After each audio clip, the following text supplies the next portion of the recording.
错的，感觉呢总是能赢 Parivision， 但是其他的队呢就会遇到麻烦。但是 Max 说呢，这个版本的 Parivision 还是很厉害的。他们今天如果想赢的呢，每一个人都要站出来。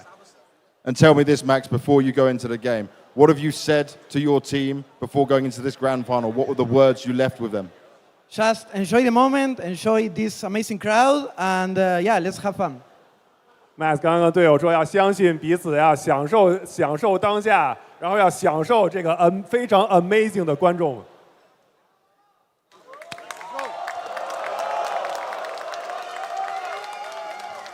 And now on to the other side of things. For Parivision, if we remember the beginning of the year, they started off with a trophy that many people didn't expect them to be able to lift. Now they've gone through player changes. Now they've brought in an experienced player alongside a rookie to try and make sure they can lift the trophy again. 是的 ，Parivision 在今年年初其实拿到了一个意想不到的冠军啊。然后现在呢，他们也做了人员的调整，他们引入了一个老将，也引入了一位新秀，非常年轻的选手。So Guangzhou, let's hear it for Parivision!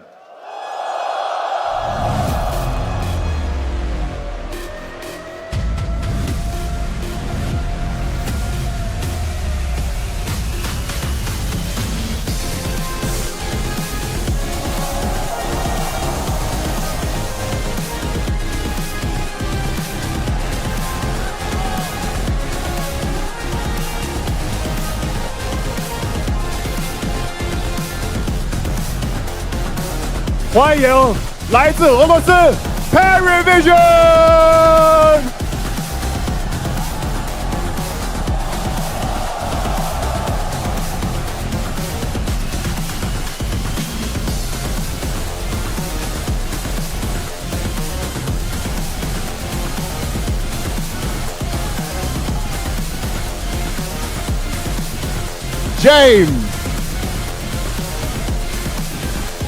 Sway, Hobbit, Jello, and Slacksages.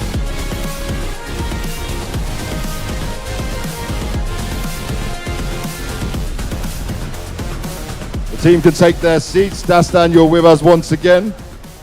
Oh, Zway's going to do it this time. Okay, I didn't get pushed into... Zway, you asked to do the interview? No, I didn't. No? The sound didn't want it.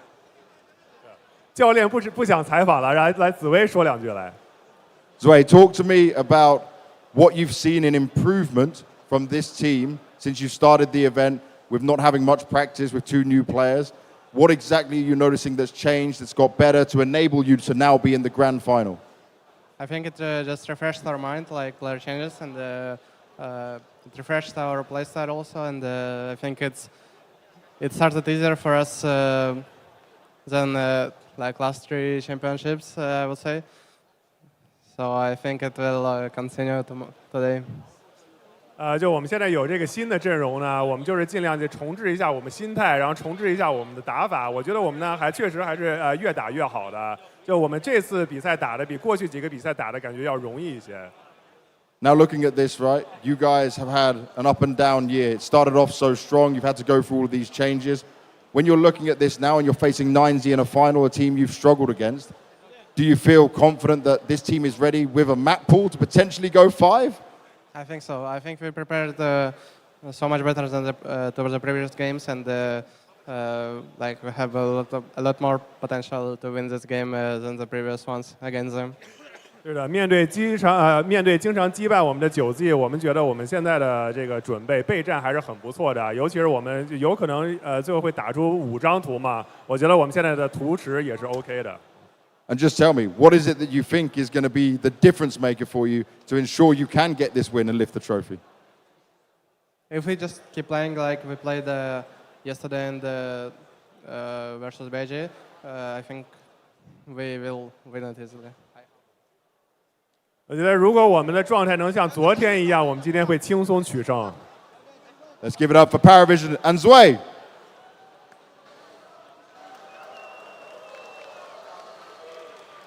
So now we sit in a situation, Baseline J, where there's no Chinese team in here, there's no direct fan favorite, so we might get a bit of a split crowd. So let me kick things off and see. Guangzhou, who thinks 9Z is going to win today? 是的，这个 Face 天路都回家了，感觉咱们这个观众席是不是五五开啊？那我们想问问大家，有没有 Parivision 的粉丝？ Hey, the trumpet guy is always on our side, yeah. The trumpet guy is adding that extra oomph to it all, but we need that extra oomph from this whole crowd. Everyone is looking forward to great Counter-Strike, a grand final, a best of 5, where one of these two teams will lift this trophy at the end. So help get them going for me, Baseline Jay. 好的 ，Banks 真的非常需要大家的热情了。我们已经打到了最后一天的总决赛，来吧 ，Bring it home, James. Guangzhou, are you ready?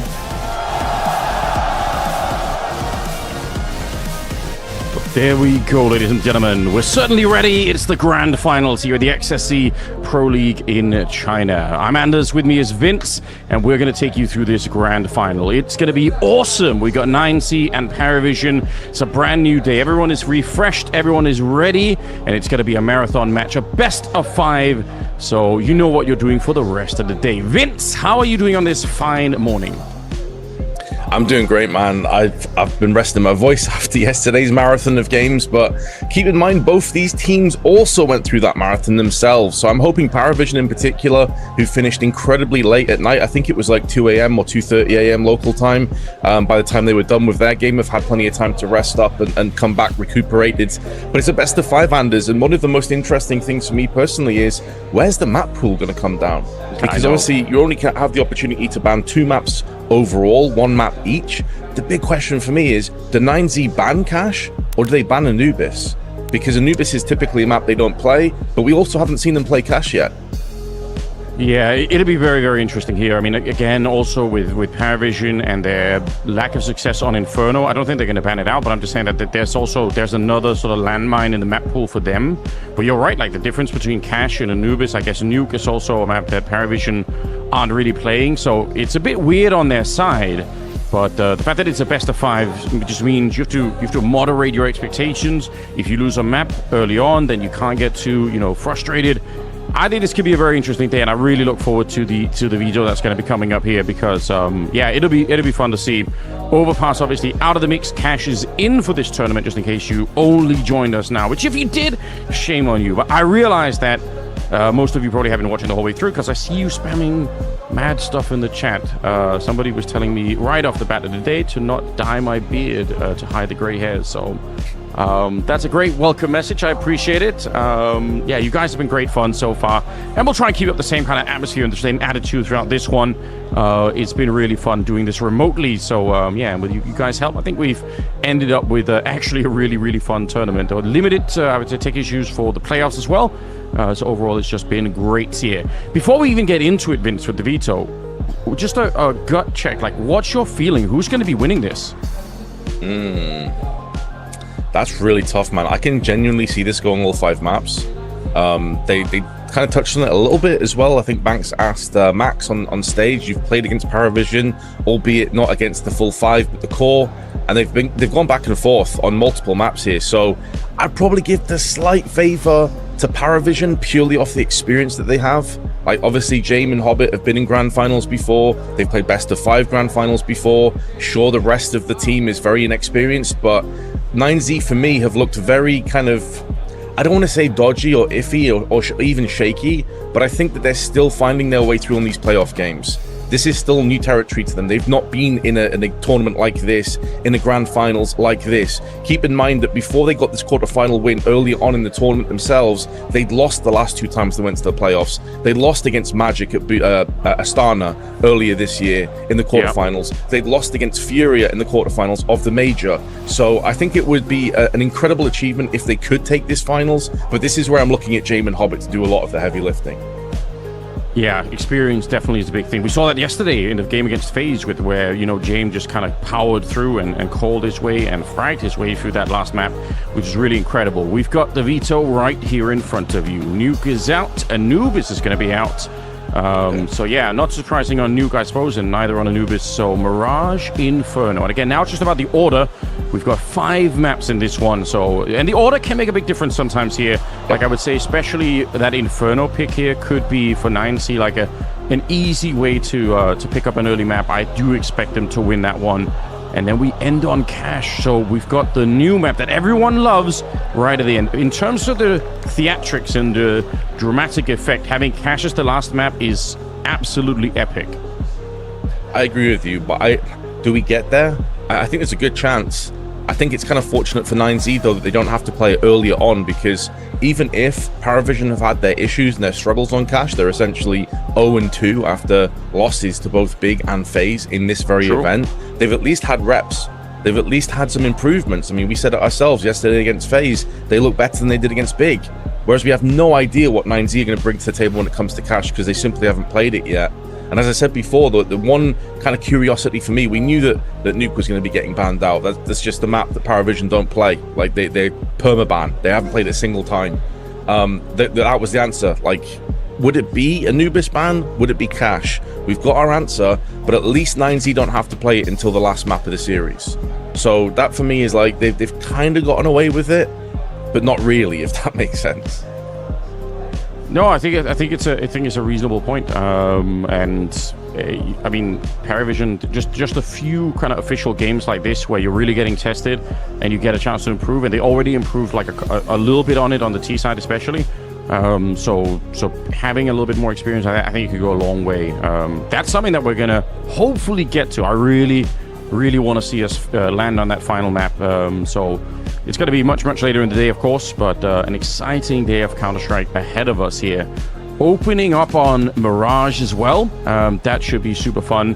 I was checking through the stats. Now, it's not really true for this particular tournament. They haven't obviously had this lineup for a while here.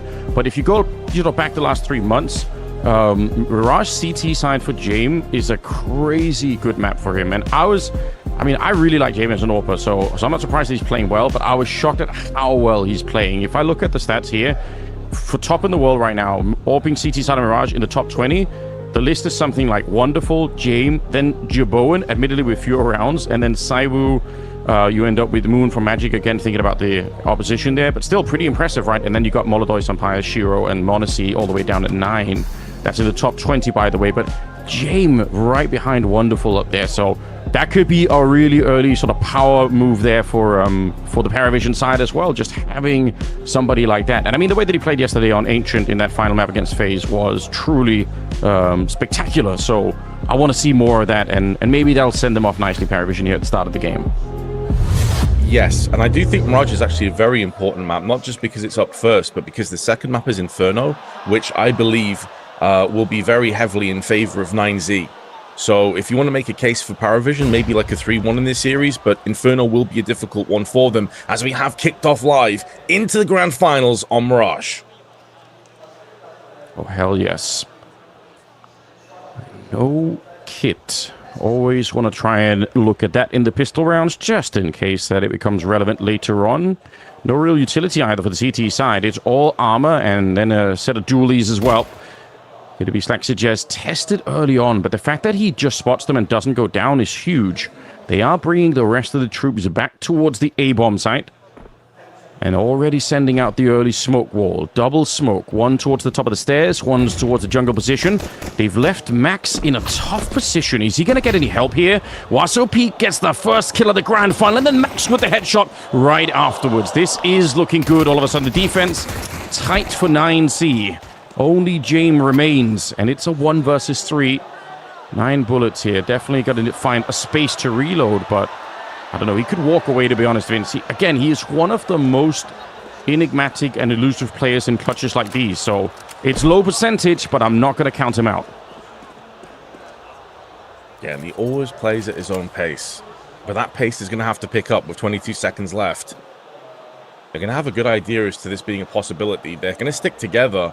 I'm amazed no one is looking through Con, and they're going to just get sideswiped by Jame. 13 seconds left, though. He has to go straight to the site. Could be caught off in the process. There's 2 players on either side of him, but still nails the headshot onto DGT. But it's going to be Max that repels him and secures the first round. It was so close, though. Could you imagine? And you're right, he does play this round at his own pace. I think that's the best way of putting it. How many other players in the world would have been stressed out of their mind, especially when they get that kill and realize, wait a minute, there's still more people on the bomb side. He kept his composure the whole way through. He could have won that fight against Max, but huge kill for Max at the end. If they don't get that, it's actually kind of a devastating start for 9Z, because then you're suddenly losing a 1v3 with, you know, no time on the clock either. He couldn't have planted the bomb there, so that would have been absolutely crushing for them. Nice little turnaround. Sigh of relief, you've got to assume, for the 9Z side. And for Parivision, it's not the end of the world. You lose the pistol, that happens all the time, so I don't think they're going to be too annoyed by it. But yeah, good defense overall to begin with. Obviously, Waso Peak getting one of those early kills. Yeah, and that also, like, it got shaky towards the end, obviously, where James nearly pulls off a 1v3 with sub 10 seconds on the clock, but it will be a world of good to the confidence and just settling some of those nerves as well for 9Z, who are in unfamiliar territory across the 5 of them. And just going back into sort of predictions and where we see this series coming down and all that good stuff. Again, I think Mirage, I agree with you. Obviously, James is a phenomenal talent on this, but I think Parivision overall have a pretty solid standing when it comes to Mirage. Their Inferno, they are in a 0% win rate on after 4 maps played. That's 2 losses to 9Z, by the way. Both times they didn't get 10 rounds. They lost to Monty, they lost to Legacy. Sure, that's not with this 5, but the core has always struggled with Inferno. Whereas we already know that 9Z are pretty strong on Inferno themselves.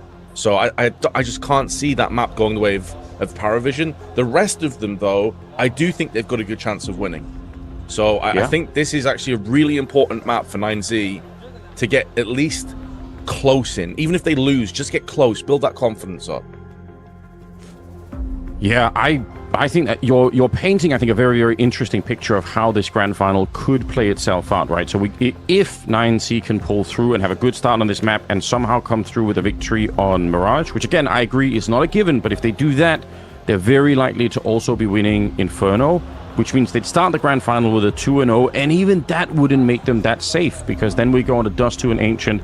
And again, I fully expect that this Parivision team, unlike the last one, I think they'll be able to sort of weather the storm. They'll be able to not tilt, and I think they'll be ready to play, you know, the 3rd and 4th map in the grand final. So it could be super, super interesting if it ends up with a sort of reverse for the Parivision side.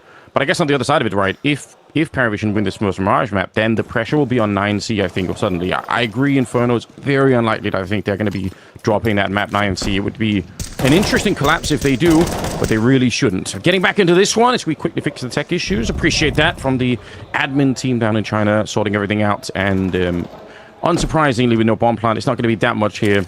There's a P250, if my eyes don't deceive me, on James. That is correct, yep. With the smoke alongside it. So a little bit of extra into this round, and typically he would just be obviously fully investing into that AWP and saving as much as possible. But because of those 3 kills in the previous round, the little bits of kill reward do add up.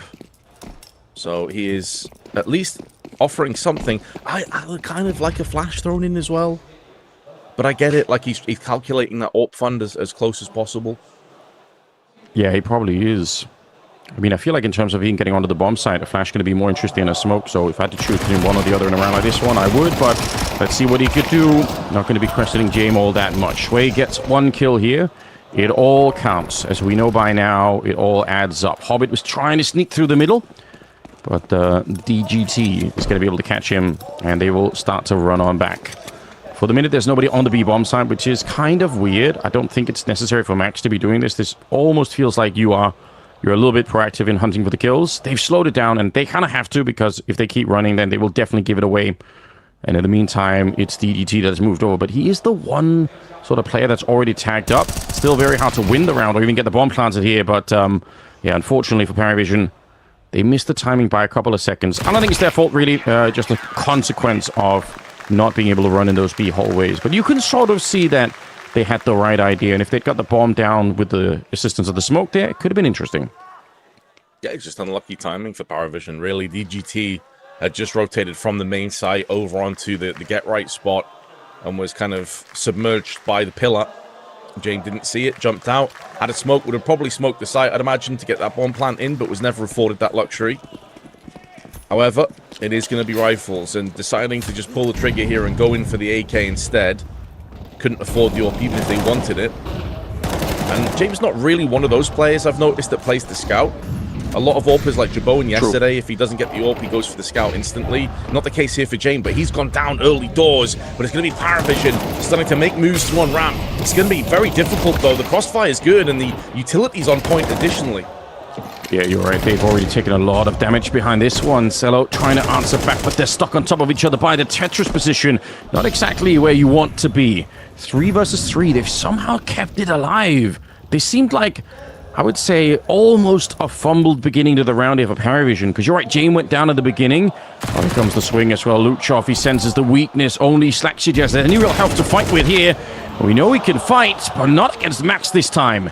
Great spray down for Max on the other side, and any chance of winning the round, I think, is evaporated. They might be low on health here, but for Hobbit, he himself is at 23, and in a 1 versus 3 with the bomb already down on the ramp. This will not be easy. Does have the element of surprise by relocating himself. DGT is up there, making his way towards the market. They must know that the bomb is down, so I don't think they're looking. He's not checking to see if anyone is planting B. He's just making sure that if someone is flanking, they're going to have to go the long way around. But looks to me like Hobbit has decided to save the AK anyway, so don't have to theory craft too much about that any longer. I think when James dies in the middle, I would have loved to have seen the rest of Parivision be ready to attack ramp, like already sort of up the ramp, but it felt like he died, and then the whole of the 9C8 defense could sort of refocus on ramp, and they were ready for that fight. And that just seemed like the timing was a bit missed. But that's a neatly placed bomb. Wow. Counter-terrorists win. Kindly placed. Keep it nice and tidy. No OCD being triggered today. I do agree with you, though. I mean, I'm a bit surprised and perplexed at James' decision to just rush down middle anyway. I'm pretty sure they didn't have the utility onto Con, Short, and Window. So even if he doesn't get peeked from Con directly, it felt like a freebie kill if anyone just looks at mid. I understand picking up the pace and trying to, you know, take early map control, but it's a bit uncharacteristic from James, and it has been punished in the worst possible way. Definitely has. Or even results in a bit of an early timeout. Just going back to check, I think they did smoke the window, but you're right, they didn't Molotov connector, so he just gets completely flashed and killed immediately. And the speed with which he does it, I think it's actually kind of cool. Like, again, Parivision are a team that's known for being slow, but I would say this in the sort of modern day, something that they actually do well, and I should give them some credit for, is they do change up the pace a bit, and I think this was an attempt in that round. I just don't understand why the rest of the team weren't ready, because I think even if James dies in a way, at least he successfully pulled people into the middle, and that should give more space for the rest of the team, but I don't think they were ready. It's some early details. I guess we'll catch up with that a little bit later on. Saved AK, and a big little brief pause there before we get back into the action. It's also Deagle and a Tech 902 here on the T side, so we could be seeing still a dangerous round here. 9C, like we said, very important to win these early rounds. Mirage is a good map for Parivision, so if 9C could steal it away early in the best of 5, that would be great. Now, I think something that Max said as well in his interview was, I honestly completely agree with him. He said there are no favorites in the finals. Yeah, I love that as a concept. Line. The idea being this is just this is a different ball game. Everything else doesn't really matter. This is just different. It's a different level of pressure, of expectations, and everything else. And so, in some ways, you can throw kind of a wrench in a lot of these stats. Not just because Parivision obviously have 2 new players alongside the 4. It's gonna be Max receiving the oncoming tease. He only gets the 1 kill. Jello does put him down, but there is a second layer of protection, and that's Luchov's AK. He's done a good job of stalling this push. He goes down, though, to the hands of Hobbit, but DGT, and enough time for that rotation. So it does appear that Parivision's half-buy will not yield too much. Sway, though, is making it costly. He's been such a revelation this tournament. It's so cool as he's Sway. Oh, and there's the headshot to take down DGT. Just as we're talking about it, he almost gets shot in the hip there. But he's going to get the bomb plant anyway. There's not enough utility here on Wasso Peak to force him into the fight. A little bit of a jiggle there. Got to be careful. You could see the feet under the box, so don't want to be too adventurous. Spray is not good enough, and Sway instead from the back bench will take him down. A massive clutch to get Parivision on the board. I did not see that coming. a monstrous round from Zwei. Neither did I. And you have to take it into account. They came into the round with Deagles, the P250s, and Tech 9s. Like, they were saving for the next one. This was basically a throwaway round. Max only gets one from Apps. Probably not good enough, all things considered. They pick up the weapon from his corpse and then use it in Zwei. But how many times have we said during this event, Anders, that, like, from out of nowhere, Zwei just makes a masterful play and snatches a round away? Yeah, he has done it many times. Look at his fast play here. We talked about the pacing. They are going for an immediate B-split. They won't slow this one down, and especially not now the Hobbit's got the kills with the smoke in connector. A bit of a crossfire. Where's the rest of the push coming in? Where's the catwalk part of this? They were already activated. I couldn't tell you why Parivision have slowed this down. Oh, that seems very strange to me.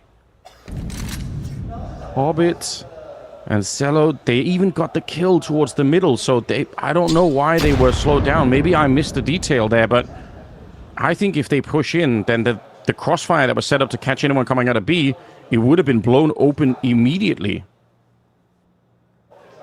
I think it was Huazo peeking connector gave enough presence that they were concerned about being backstabbed on the approach, but I would tend to agree. Once you have opened up the map, once you've opened up the site, you kind of got to press your advantages.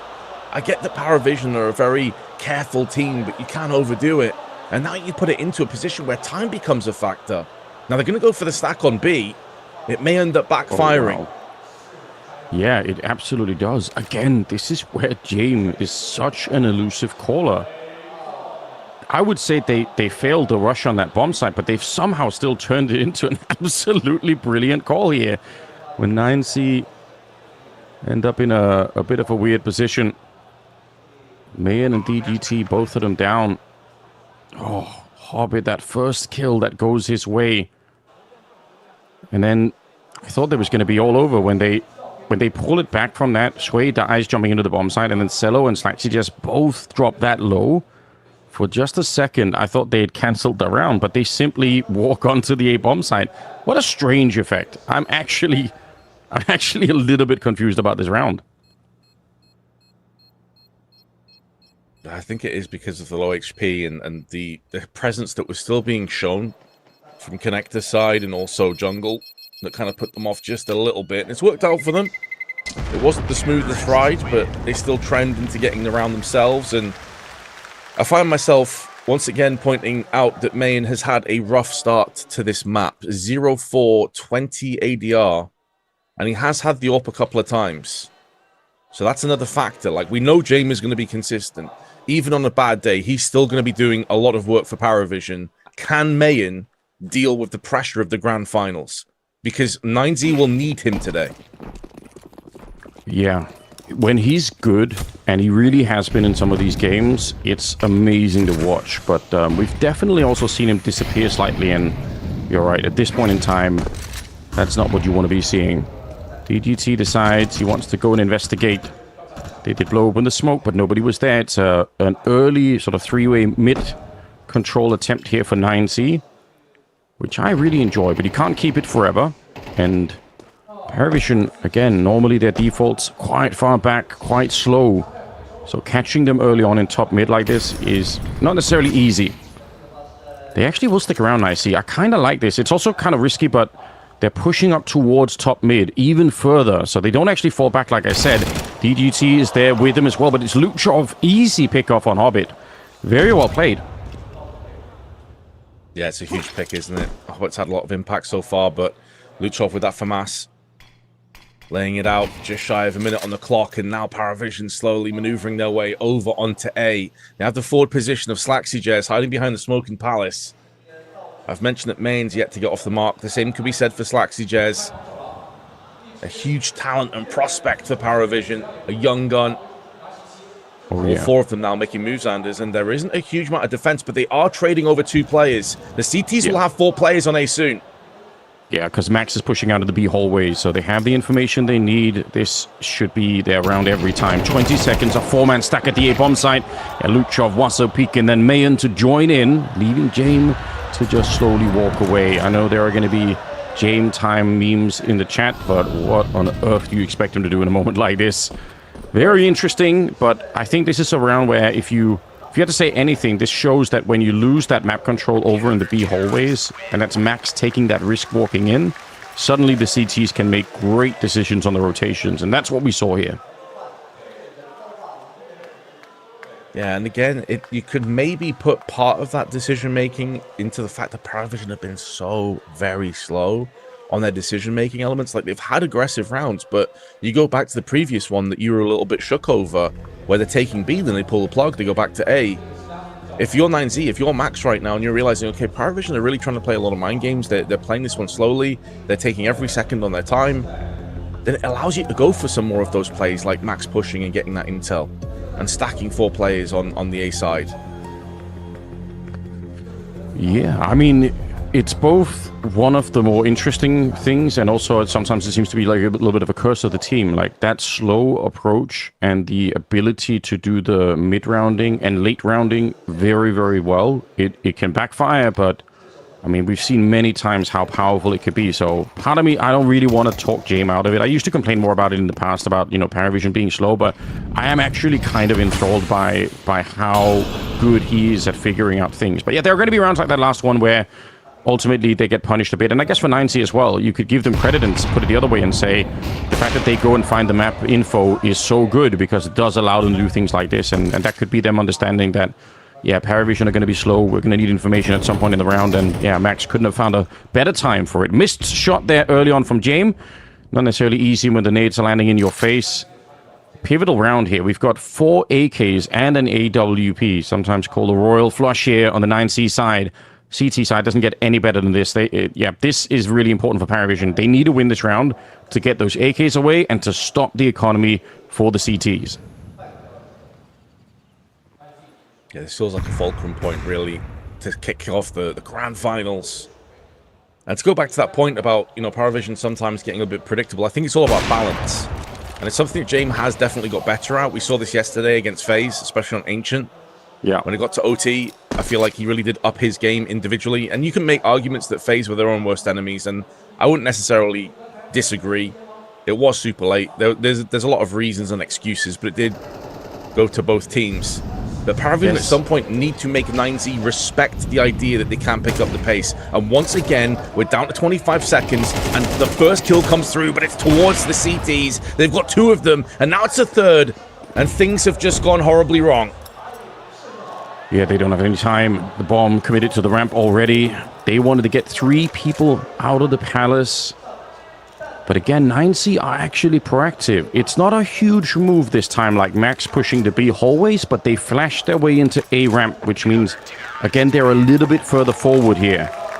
I really enjoy this. I mean, we've already had the conversation about Parivision and some of the dangers of playing this slowly. But honestly, I think 9C, they're contributing small things to make sure that it's very, very hard to execute anything in these last rounds. And it has to do with just having a slight bit more information on the CT side and being in a good position there. And they even had, I think, right at the end, not that it really came into play, but I think Waso Peak on that ramp, he even had an incendiary that he went back to pick up. So there was even a chance for him to buy more time if they had needed it. DGT's pushed down below. He's got Mayan in the window behind him, although he is smoked off for the second. He's actually going to jump through. All right, Mayan. Not afraid to check into the underpass here. Parivision. At least they save some guns, but they are in a weird position right now. Oh, Mayan nails Jame, and it was one of the main pieces of firepower they had that goes with him. And it was because of that hyper-aggressive mid-control as well that allowed Mayan to just sit in connector. He wasn't worried about being flashed or mollied out of position when he's got 2 teammates that are pushing up mid. They get the pick they were looking for and back away. It's masterful calling from Max. Yeah, he's done a very good job. And individually as well, right? He's 6-1 at the moment. Another push to top mid. So they go back to the scene of the crime where they got the first kill on Jame. Hard to read, I think, for Parivision. 45 seconds. It's another one of these slow rounds. Oh, and look at DGT. He's going to catch Hobbit there. Hobbit actually was looking for a long time, but he still ended up losing his patience and saying, we've got to do something. I mean, that's technically true, right? The clock's running against them. Luchov with a good headshots. And again, it's a round where they're going to have to save. I mean, you don't even need our commentary on it. You can see the pattern unfolding right in front of your eyes here. Parivision, they're waiting for the opportunity. When it doesn't come, then they don't have, like, there's not much of a plan B here. So some very early takeaways from the grand finals here, Anders. One, Slaxy Jez and a couple of the younger guns, that Jello as well, look nervous to me. They look a bit jittery. But I will also say that James is not doing them any favors by playing this slow. I think one of the ways that you activate those young, aggressive, mechanically gifted players is you just push. You go for rushes. You allow them to unleash themselves and play in very comfortable positions where they don't have to think so much. They just have to do. This is something Twist's talked about as well going into the semi-finals. Not overthinking things, following through with calls, and letting instinct take over. You can see, like, Jello is clearly very, very uncomfortable. Of course he would be. It's a grand finals. There's so much on the line. But Jane playing this slow is not helping them at all. Did they call a third timeout? Could that really be the case? Like in the first, what, like 7 or 8 rounds or whatever we're into now? I'm a bit surprised to see that. Well, I mean, you got to wonder if that in itself is like an indirect indication of something not being quite right in the team early on. Yes, and they also understand the importance of winning Mirage, because we've already talked about Inferno's up next. You don't want to quickly be 2-0 down without really having anything to say about it in the grand finals. You're putting way too much pressure on yourself. The pressure is definitely on here. Oh, they want to boost, but Mayan is already reading it. That's such a good call. Taking down James once again. He was down early in the last round, and it happens again. The bomb is dropped back towards T-spawn, so we know it's going to be, again, a slow round. It's not like they can immediately jump on anything here. No reaction to be followed. Yeah, I mean, I think you bring up an interesting point there about how when you play this very slow, intense style of Counter-Strike, it could be pretty rough on the rookies in a grand final like this one, and especially when it's not immediately working. Nice grenade will soften up Sway and even tag Cello a little bit, and Mayan wants to go back. Smoke is up, and he's not going to move that much forward. I can appreciate that. Probably don't really need to, although he does have a lot of teammates with him. Wait a minute, are they going to go 3 people into connector? Luchov does go down, but that's on the other side of it here. Cello looking for a kill, but DGT is ready to take over, and we got 45 seconds. Sway has infiltrated the back line. Wait a minute, this could be huge. They could actually win the round based on this, but he doesn't get the shot. He tried to shoot him from a great distance and misses the spray down on Max. He's still barely alive. Now the backup's going to be there. All right, Sway trying to make up for it, and now he's holding this market window. 28 seconds on the clock.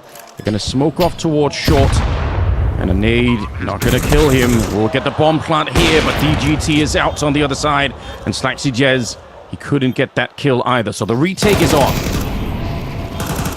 Jello has put down the Galil, though. That's going to do the world of good to his confidence. And Mayan can't stand any further around the site. He has to get the hell out of there with his 20 HP. It's a real scrappy round, but Parivision gets success. And that's going to help them so much in terms of building confidence. This is the other side of it, though. If you look at the positions, when they have 3 people in connector, you think that is it. Parivision can't make their way through middle. This round is probably toast. I mean, they were trying to sort of go short or catwalk into the B bomb site, but they were absolutely blocked from doing that from that 3-man setup in connector. But then they fall back and they allow Sway to get in behind him. Even if he fails to spray, you could see how devastating it is to the defense here. Like at this moment, I thought maybe they were going to get locked out of the round again, but really great work getting through that murder hole and onto the B bomb site.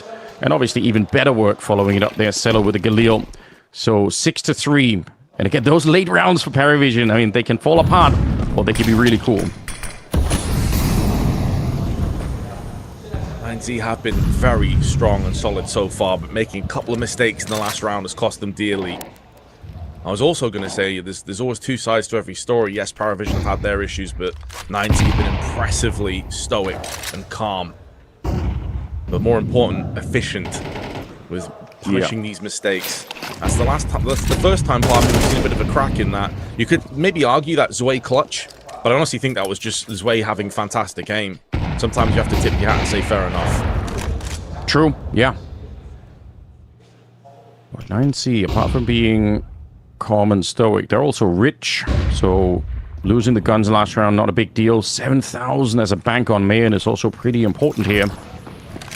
Parivision, I don't know, if they get one more round, to be honest, I'm not going to count them out. I think 4 rounds is enough to still have an interesting sort of second half.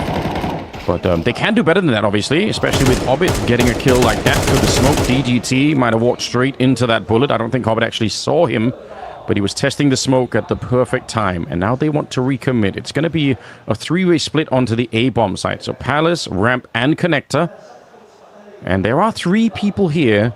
So if each person on the defense wins their own fight, then it can work. But if anyone dies early, it forces the rest of the team to be ready for it. Oh, it's going to be Wasopeak. He wins his. Luchov goes down. But now at least Wasopeak can recommit to the ramp a bit. We've got 15 seconds on the clock as well. Mayan's going to go down. Wasopeak on the long spray. That's the bomb in front of him. 10 seconds left. And Max catches it in the air. James has to run into the flames to pick up the bomb. Rescue that C4. And suddenly there's 1 second left. He gets the bomb planted. And he's got the perfect weapon for the job. And AWP slowly backing off and waiting for Max, who's got no utility to make the move. He's trying to jiggle it out, force the shot, and he will. James bites on that one and is forced to relocate. There is a kit as well, but it is all on James. Can he find the shot? He absolutely can. He is a genius in these clutches. The half-second plan.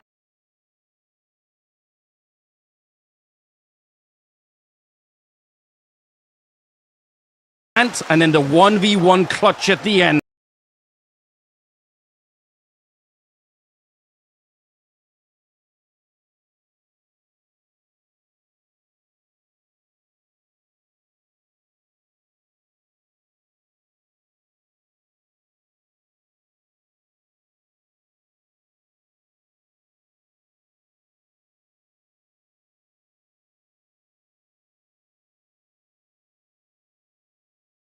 What a captain.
dead on. Oh, you could see it bouncing kind of off the side right now with the steps instead. Also, big brain on Max. For the first kill, it's great. He gets their shot on Saxijez. But then pushing forward and taking down Shui in this corner, that is massive. It completely shuts down the wraparound from the coffins here. Yeah, the frustration is showing. Parivision, they fought hard to get the second round. And then they immediately drop everything on the floor. Not what you want to be seeing. Back to USPs. Oh, that looked like it was going to be a great meal for them on Parivision's side there, but sandwiches on the floor, Vince. There's no 5-second rule here, you know. Can't just pick them up and keep you. I don't know where I'm going with this, but stack at the A-bomb side. Yeah, the good old stack. Nothing to really play with Parivision. I do agree though, man. Like you really have shot yourself in the foot on that one. It's almost the worst case scenario. You just start cornering in, you reset your round loss bonus. You'd have a Zeus in play as well. It's not going to get utilized anytime soon. And then you immediately lose. Now, I think they're going to be able to afford an AWP from Jello. And again, we know James, he will always prioritize an AWP if he can get his hands on one. But it does mean that I'm expecting and anticipating a severe lack of utility and maybe no kits going into the next round.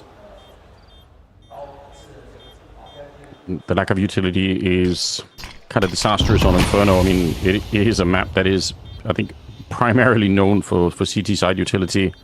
The retake grenades at top banana, making sure you can throw the right incendiary for the retakes as well. I mean, they're hard to do already, but if you don't have utility, it's even harder.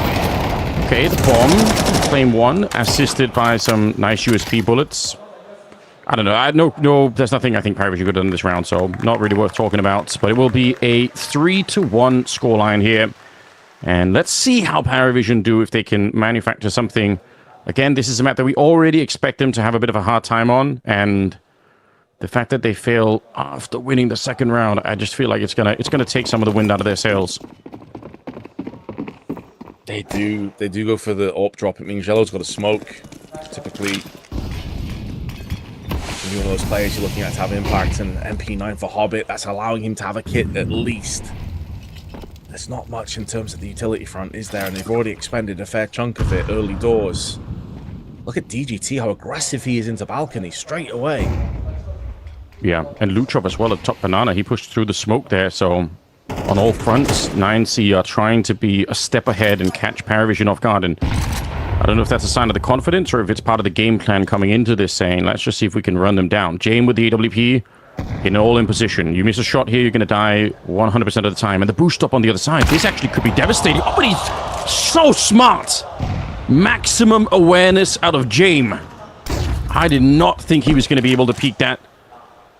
Oh, they need this though. He tried his very best on the opening map as well. He's been one of the core features of this team, and that kill could really make a difference. There is the answer to my question, Anders. They have 100% been doing their homework, even on the late hour shifts. Because one thing to do the homework before the event starts, it's another to keep up to date with it. And keep in mind, it's 19 that have used that boost time after time against Alliance. Really awkward spray from Lutrop. Should have been getting that kill. Yeah, Hobbit, I've been enjoying him coming into this team, but I feel like in the grand final so far, I've seen a number of times where I'm really not sure what he's up to. And in that same position, again, like he should have been dead 10 out of 10 times there. He will be now with a grenade a little bit late, but at least they're on the site, and Jame on the flank is dead. Kind of a disaster, because that means they can't recover the AWP either. I'm not sure they can recover the round. They do not have a smoke, but there is a kit on Cello. Still plenty of time on that bomb, but DGT out here, he's taking over the AWP duties. Russell Peak will get a headshot, and good double spray from Cello, but again, the problem is that the third man out here in DGT, wide swing, full confidence, will take him down. High fives on the side of 9C as they pick up what could have been a tricky round there. But yeah, I'm just not sure about Hobbit's play in that CT spawn position. I feel like he looks uncomfortable. Lutrov is going to have a wry smile on his face because he knows he kind of dropped the ball there massively. He had a real fumble. I agree. Like, Hobbit just seems completely uncomfortable. He's typically a player, when I think of Hobbit on Inferno in his glory days, he was so good when he played pool on T side or CT side. It was just an area he always had so much success with. But right now, he just seems like he's kind of lost at sea. I don't know if it's lack of communication between him and the rest of the team or what, but man, this has been a really horrible start to the half. Like, you had that moment of belief kicked in the second round when they win with the 5-7s, and since then it's just been a disaster class. It's just everything's gone wrong. They don't have a lot of time to fix those kind of issues, and unfortunately, when they happen in rounds like these where, you know, you finally have a buy to put together, you immediately go back to pistols and smokes. Again, we've discussed this previously on Inferno, but the whole point here is to try and slow things down enough that you force the T's to make a mistake when there's only, let's say, 30, 35 seconds left. A smoke's always going to be valuable on the CT side, but I think a good way to think about it is that the value of a smoke on the CT side increases the less time there is in the round. So, yeah, at a minute, smoke's pretty fun, but with 20 seconds left, a smoke could absolutely murder the round for the T side. So, let's see if they can successfully keep some of them alive towards the end. Yeah, which is a completely spot-on take on it, I would say, Anders, and why in that previous round and when they focused getting the AWP early on, and I was discussing like it's going to be a lack of utility, it's going to be, you know, a really rough ask for them to hold on, and they kind of just used their utility in the first 20-30 seconds of the round afterwards. So you have nothing left at the end. Yeah. Hobbit may be able to get a 50-5-7 here. Shuts down the first player, but it's a one and done, and that's all he could have really hoped for. And again, speaking of the timing, right? They did put down a smoke, but there was 40 seconds still left, or maybe more when that smoke went down, and Hobbit is alone. So not necessarily successfully kind of manipulating the time, but you could also look on the other side of that and say 9C, they know these rounds exist, so they probably do try and push it a little bit earlier than you would. Again, the risk is that if you just wait out every smoke, if 9C stopped at Banana and said, okay, let's wait this one out, there could be another one on the other side. And there wasn't this time, but if there was, then 9C did do the right move in pushing through. So I think it's also just awareness from 9C that even though you know the utility's not really going to be there, the smokes are worth considering. Parivision, they tried it, they didn't make it work. It's going to be a 5th round now for 9C. Also keep in mind that we've seen 9Z play Inferno multiple times, most notably against Alliance, who are incredibly good on this map. And it was their T sides that struggled. They were consistently unable to really get kicked off in those maps. So the fact they're 5-1 in the lead already, and making this look easy for the most part, and it's like if I'm trying not to throw too much shade towards Parivision here, but 9Z are kind of in cruise control. You got 9-1 and DGT. He's just popping off wherever he wants to. Luchov hasn't had a great map. We know he's very good at Inferno typically, especially on that CT side. Alarm bell's ringing for sure. Spray from Jello gets one. But they now know he's up close on sandbags. Good utility though. Luchov takes 2 nades in his pocket and down he falls. I think 9C really trying to press the momentum advantage that they have in going for those early fights. It backfires here, but I don't hate the idea. You must feel like Parivision are in a weird state. So maybe you could have caught them off guard there. Max trying.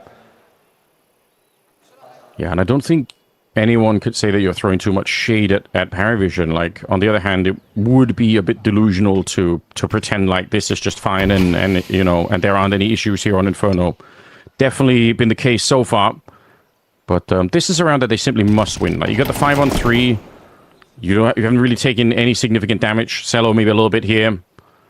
B execute is always very likely when the T's are a man or two down. It just is very often what people end up doing, and it's partly because, especially with this kind of a setup you see on the defensive of Parivision, if you could just get one kill on the guy playing coffins, at least you probably get a bomb plant. But now Parivision have actually turned it into a bit of an offense. This could be very risky, and this is the reason why Wasso Peak takes the head of Hobbit. 27 seconds, and now we're down to a 2-man defense. Parivision, come on. This can't be a lost round for them. 20 seconds on the clock. James is in position, but a flash on over, and he is swiped away. Deep grenade. He pushes in front of the Weiss. He would have been dead. And they're checking the back line. They know it. Wasso Peak with a headshot on Cello. 8 seconds on the clock, and the bomb goes down. Parivision! They should have had this every single time, but they got too adventurous. They wanted to catch them out on that top banana position, and the whole thing blows up in their face. And now it is panic time. It is full panic station. Alarm bell ringing in the distance. Jane has to try and calm everyone. Put that resolve into play. Slaxyjez, 0 and 5, needs to find his first kill of the map. After a weak first opportunity, he is going to be picking up 2. Huge. But DGT against a very low Jane. 1 bullet will seal the deal, and it is going to go the way of 9Z. A 5 versus 3. Why the hell is Hobbit pushing into Banana?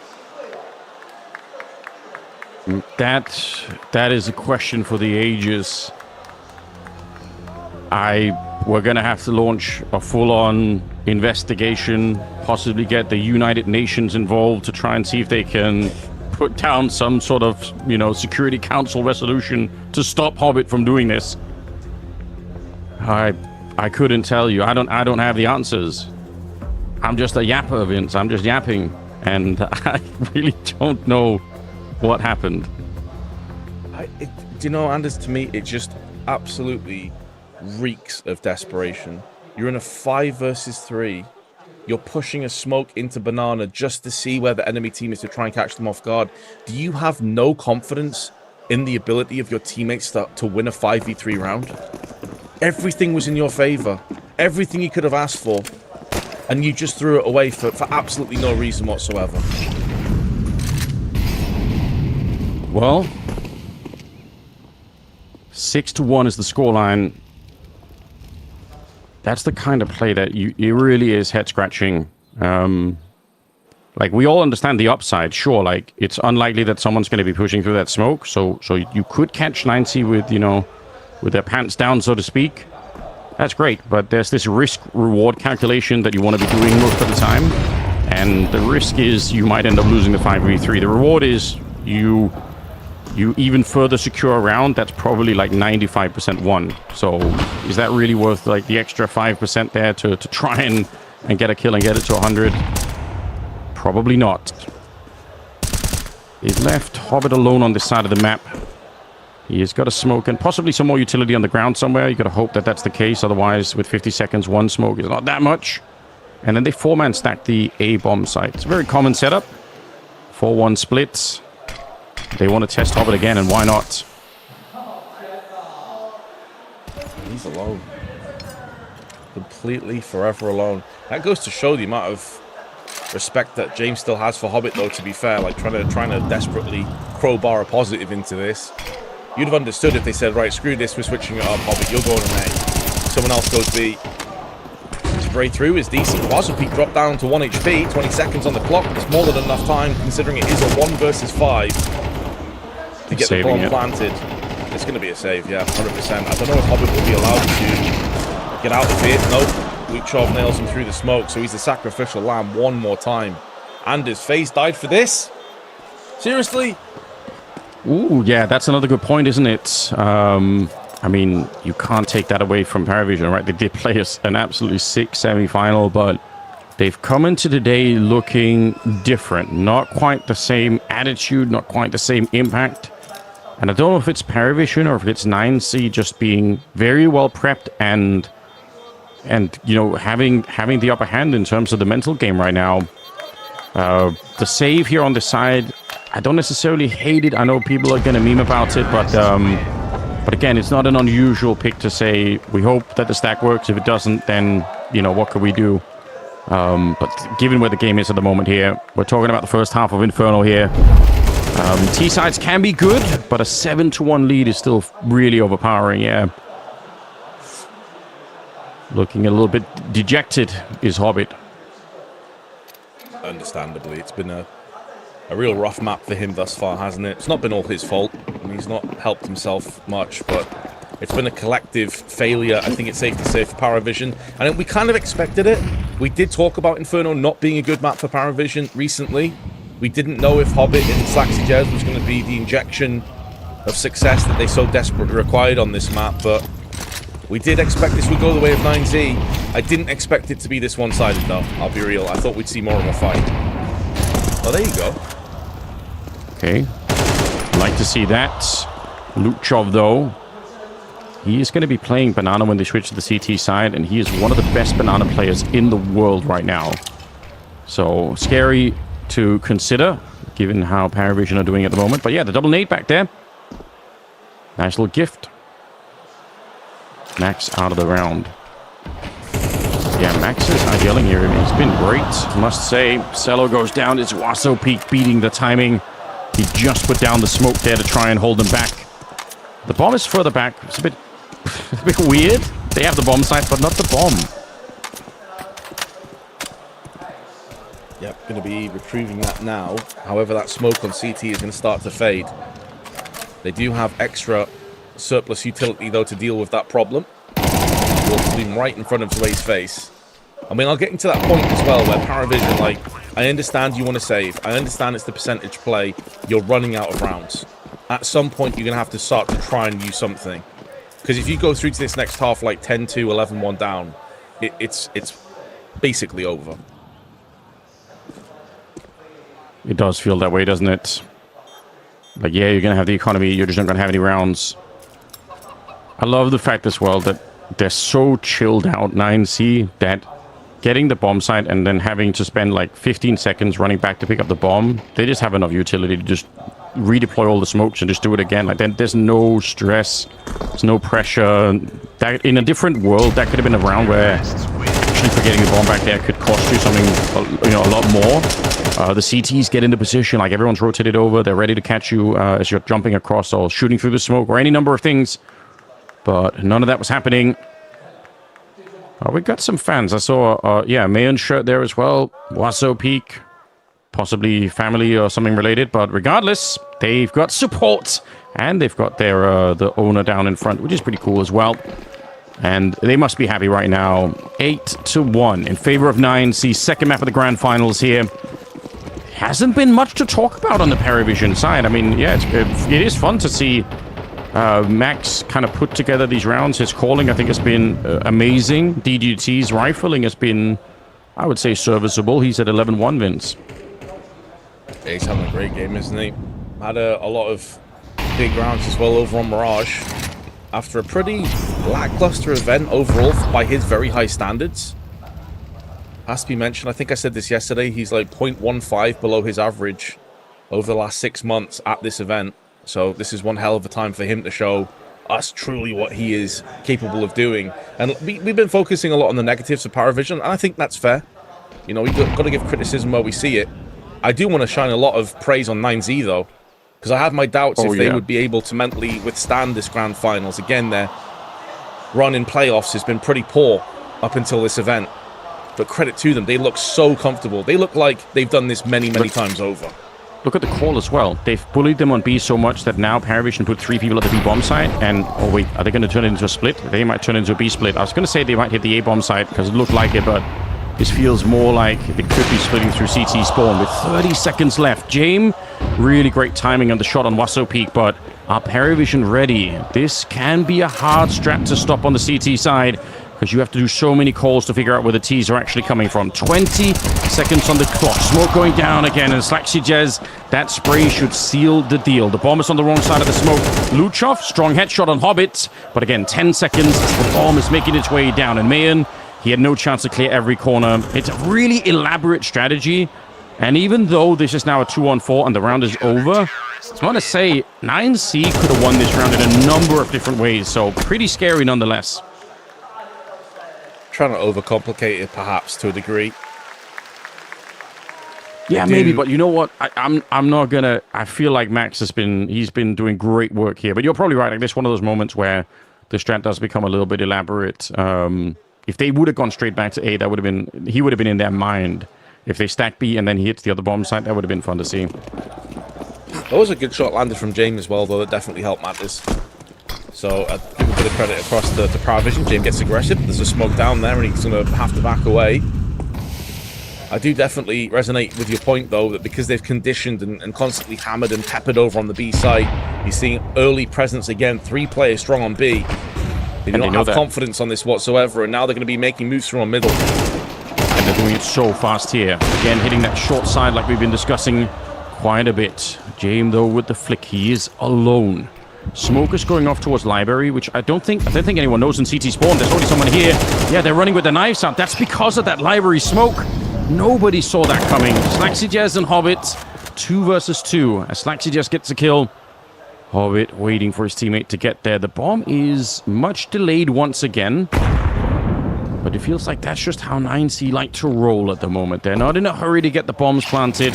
They want to make sure they can clear out the bomb site first. Molotov to make sure no one can push in. And they will punch in the digits here. Parivision absolutely must win the last couple of rounds. And they actually step into the flames. They must hear that on the bomb site, I think. Oh, they did, for sure. They're not sure if it's both players or just one, though. So although it is a bit of intel, it's not as valuable. And now DGT still has to try and hold on to Crossfire. May is still not sure as to whether Archer's been pushed into. Utility on point. HE and Molotov just wrecks DGT. And Mayan now with 3 kills has to go above and beyond. He could just break the hearts of Parivision. But Hobbit is going to hold on for dear life and secure a 3rd round. Okay, we've been criticizing Hobbit a bit, but a double kill for him in this one, super important. And the fact that Slaxyjaz was right on top of the bomb with the kit, not a lot of time left there, so for a second I thought, man, if he dies in the wrong position as Slaxyjaz, then they don't have time to run back and pick up the kit, but don't have to worry. Parivision win the round. And a good incendiary as well into the pit to start that retake with. They put a lot of pressure on that pit player for 9C. We're in round number 12. Money's not a problem for the T side. And CTs have picked up a couple of AKs here. I don't think 4 rounds is going to be quite enough for Parivision, but let's just see if they can manufacture something out of nothing. If they get the 4th round and win the pistol on the 2nd half, then maybe there is a way. Oh, that is so aggressive. I think you pointed this out earlier when they were really far up in the apartments, and you could see again, they want to be able to catch some of those early A players unaware that someone could already be there. Yeah, and this also plays havoc as well with where Parivision want to stack. Because that much aggression early on in apps, you're not sure if there's more players behind that. If you're about to get pushed into, James also is down to 51. Had to use a smoke and a HE to just repel DGT from fully swinging into him. So they're keeping 3 players over because nothing else has happened. It's just playing hell with the mind games. And now Hobbit was thinking about pulling back but decides against it. Now he's moving through on CT side, but is it too late?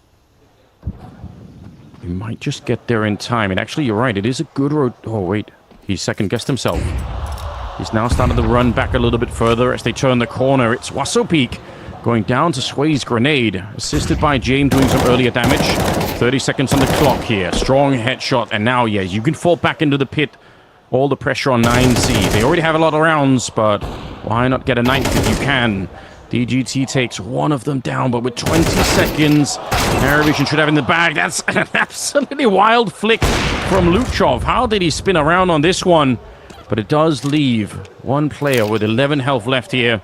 Bomb being attempted, but it's not really the thing that's going to make the difference here. And I think he's simply isolated and running out of time. He can't plant the bomb any longer. He wanted somebody to peek to try and get a kill. Not going to happen. 4 rounds for Parivision at the end of the half. I don't think it's worth celebrating.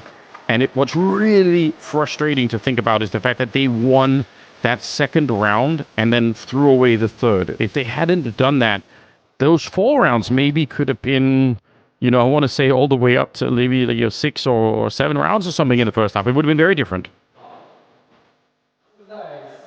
Yeah, some credit to James and the rest of Parivision for somewhat at least attempting a comeback at the end. I don't think 4 rounds is going to be enough, but it's a hell of a lot better than where it was looking like it was headed beforehand.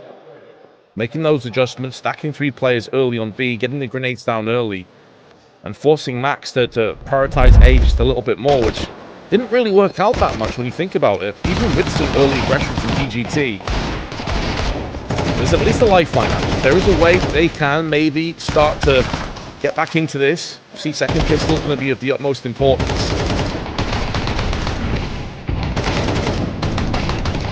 They absolutely need to make this work here. The problem is, like you said, 9C, their CT side here is going to be strong. Luchov, kind of a demon playing that banana position. Looking at the ratings for him, I was honestly, I don't know, I was a bit surprised. I I didn't have him immediately sort of in the back of my mind. So when I went to look yesterday at some of the stats for this stuff, you know, right now, technically in the top 20, it's Snow, but only with 24 rounds played. Luchov has like 138 rounds in the last 3 months. And for the beef and out position, his rating is 161. So crazy stuff. Yekindar then, Exertion, that's kind of like the top 4 kind of list there. I don't know if it necessarily counts at the moment, it's just not enough rounds to really think about. But yeah, Luchov is very, very good looking in the top 20. And that's something that Parivision will have to try and fight through now. This is stat for you as well, because I was going to say I need to see more from Slaxy Jez. I was looking into his pro career. Yes, it's quite new. He's not been around for that long.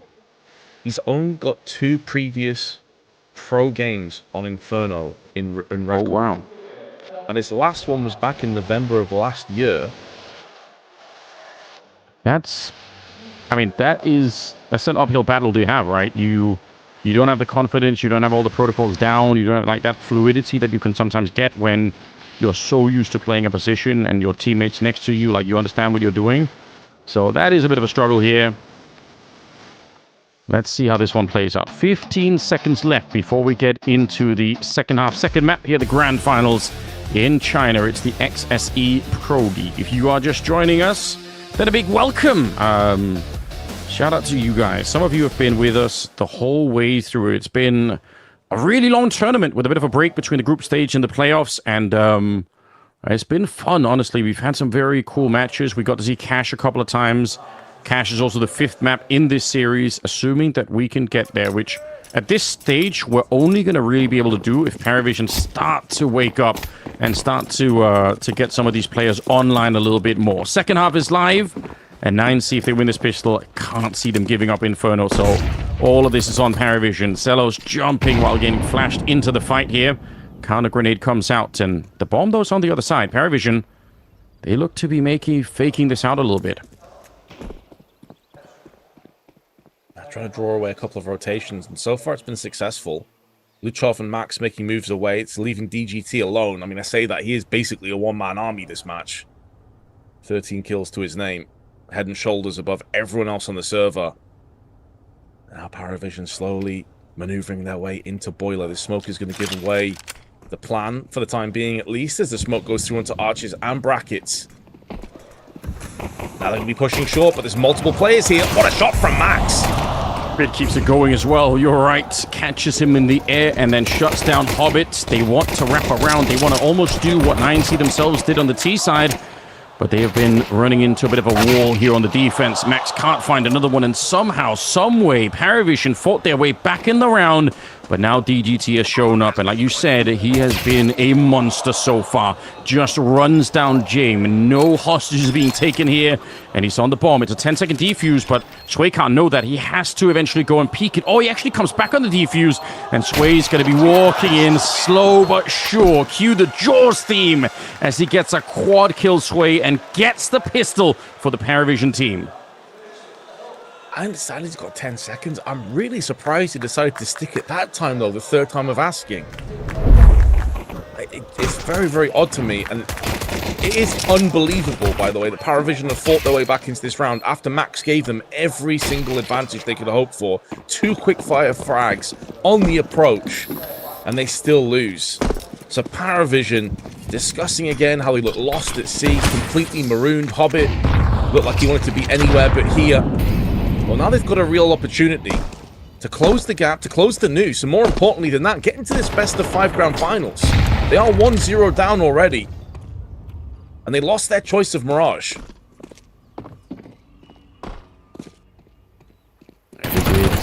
So close again, this one feels like. But maybe it could be done, although DGT has got more to say. The force up with the FAMAS, and he's already picked up a kill. Luchov is there with a smoke, and it feels like they are going to try and almost leave him alone here. It's a risk, but we already had this discussion in the first half. It's probably worth taking these kind of risks. Yeah, smoke goes down, and they're hoping to funnel them into the 4-man stack over at the other side of it. He goes back to pick up another smoke. Parivision tried to do this and failed, if you remember. If 9C can make it work against them, that That almost feels like it's adding insult to injury. There's another smoke at 48 seconds. The timing really is important for those numbers. Like, every pro player will know when that expires. And it doesn't seem like Luchov has another smoke behind him, so...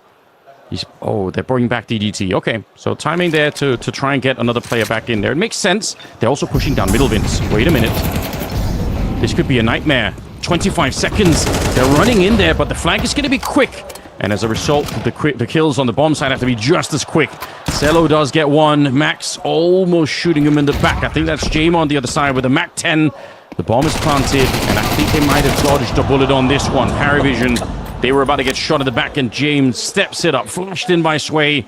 They just barely thread the needle here. They needed this round so badly. It would have been a calamity if they'd lost another second round.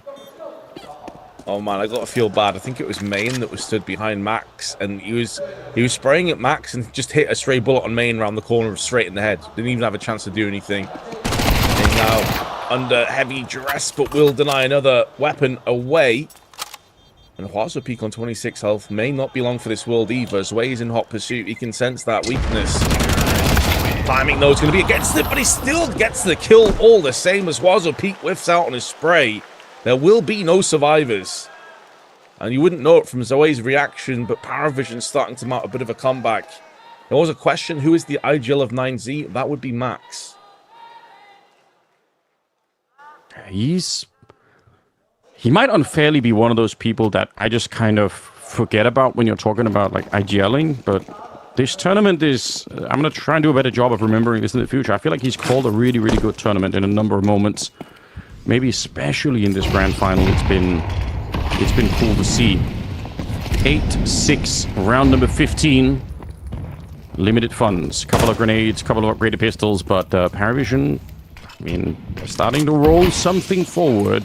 We've been fairly skeptical of their chances on Inferno, but it doesn't mean we can't be convinced otherwise. If they get through some clean rounds here, then 9C could also, fall victim to the pressure of the grand final. And, sometimes that happens after you've had a big lead and you suddenly realize, wait a minute, that big lead is evaporated. Now the other team is kind of back in, so that could happen.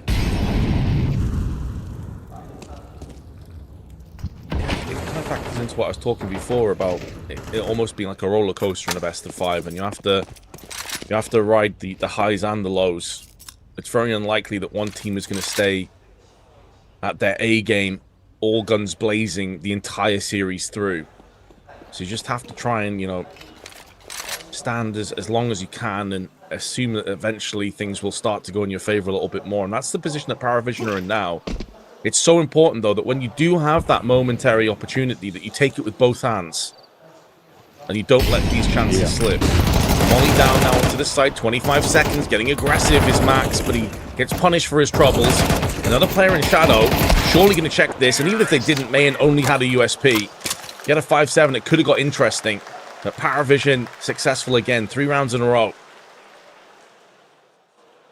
It's in a way, it's a low bar to clear what you're asking for to win rounds like these. And it's not like you're going to get a lot of high fives or praise for winning against, a couple of upgraded pistols and no armor. But you are going to get a lot of criticism if you end up losing it. So you must clear that bar. You're absolutely right. Like, we're in a grand final here. If you make those kind of mistakes of your Parivision, which they didn't in this round, but yeah, if you start to do that, then the hope of really having a strong finish to the tournament, they start to fade pretty quickly. Round number 16 now. We're in 8-7 territory. Parivision, I would say already, I'm impressed with what they brought into the second half. I feel like they looked very defeated at one point, but yeah, they're summoning some strength here. Jame once again proving himself, I think, a strong captain, keeping people motivated. Cello also individually is playing well. Sway's playing well. Hobbit, in spite of the criticism, like he's up to 9 kills, it's not totally devastating. Slaxy just pointed out to me that is the big X factor in the fact that he hasn't played the map that much at all in his career. So we can't expect maybe the world, but a couple of kills here and there can make all the difference. A minute on the clock and they got top banana control. They're putting a little bit of pressure on the arch side with the smoke. And sometimes that's enough to draw, another player over to this side, especially now that you've been spotted. Yeah, Sway, I think, is just trying to keep 3 people at this A-bomb site, and he's done so successfully. Down as good from Luchov, though. Bit of damage as well across the Hobbit. XlaxiJez is very low, but he still gets the touchdown with nade. Luchov playing behind the pillar, gets nailed by XlaxiJez. Standing up, having some impact finally after a lackluster series. And his kills have essentially just backed them an 8-8 scoreline. They were down, what, 8-1 at one point? Yes, they were. And just as we're talking about XlaxiJez, what a time to do that. You know, in some sense, tactically, it's not a very advanced round, but that one smoke and the little look-in from Sway over at Boiler, it does draw back DGT, because before he did that, DGT was the third man at the B-bomb site. So, yeah, it's not super complicated, but that following, and then obviously you're getting the double entry on the last two people that are actually at the B-bomb site, that kind of is the cherry on top. But yeah, sometimes the strats don't have to be super complicated. I guess, I don't know what the right phrasing is, but saying that something is you know, simple, it's not a criticism. Like, it could even be like a bit of an advantage in certain moments, I think.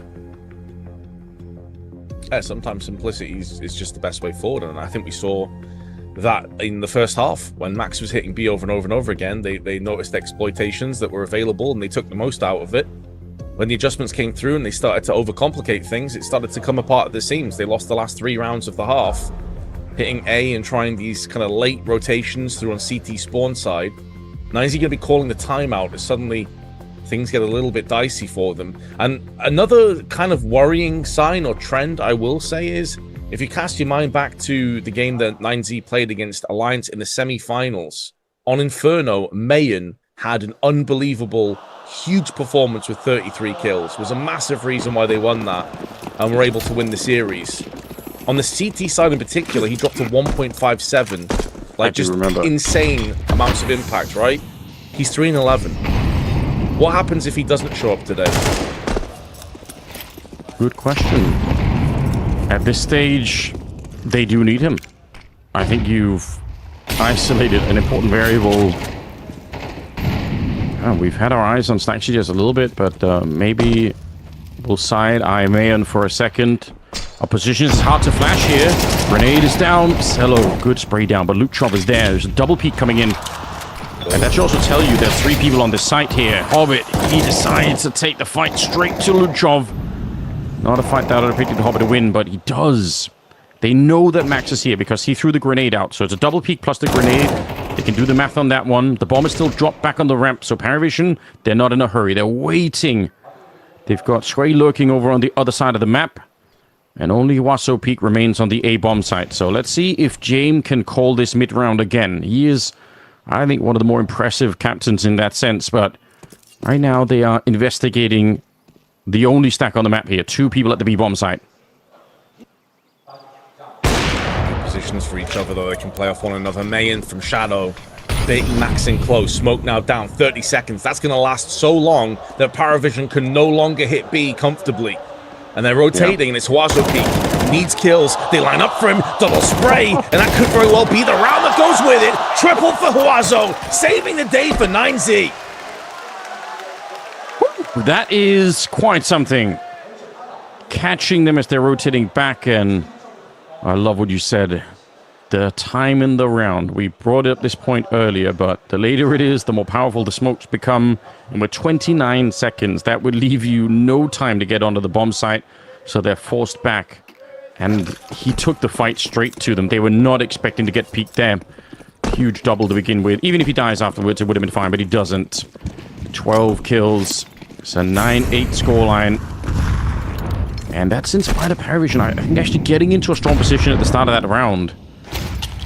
But, yeah, the smoke going down at B really turned the tables on Parivision. Now they got a Mac 10, and that could signal that they could be a little bit quicker. Again, they could have bought something else for Hobbit. They have money to do something else. There's 3 unhelmeted people on the 9C side, so even the Mac 10 there, I'd love to see Hobbit tossed into the madness of this round. That'd be cool. Has had a bit of a resurgence as well since a very rough CT side. Up to 10 and 14 now. Far from peak levels, but recovery. Just shy of a minute. Very deep passive defense from 9Z, though. Back in pit with 2 players. Back in library for Max. Great shot. Get the job done. Burst DDT wants to continue. 17th kill for him. And Parivision not even really getting close to this one, it feels like. Smoke up, flash in his eyes, and trying to wrap around. That's such a great shot from GUANGZHOU. His teammate was going to get shot in the back, coming through the smoke. Actually, not a bad move for Hobbit to try and do that. But yeah, GUANGZHOU more than ready. And James, if he had teammates anywhere else on the map, this actually could be a fun round. Best he could do right now, I think, is plant the bomb, get the kill here, obviously, on Mayan beforehand. And then, yeah, it's going to put some pressure on 9C. But it's a 1 versus 5 against James. This would be one of the all-time greatest clutches if he could get it, but they're still waiting. Wait, he misses the shot, man. 6 seconds. The bomb is going to be planted. All right. 1 step in the right direction here. Can he pick up the AWP? He can. He's going to need all the bullets for this one. 9C. They should still have it in the bag, but if you lose this one, it's no joke to say it could unravel the entire grand final for 9C. And James wants to be tricky with him. No, he can be. Oh, and Luchov is hiding. What a great attempt for James. If there was anyone in the server that I would trust to try to find a way to do that, it would be James. But 9C have played it well enough, and they're going to get the round. Man, maybe a bit of justice and karma as well, by the way, because there is no way that Mayan is turning around on Coffins to check his back there if the crowd isn't shouting. But he still died. So a bit of justice, a bit of karma.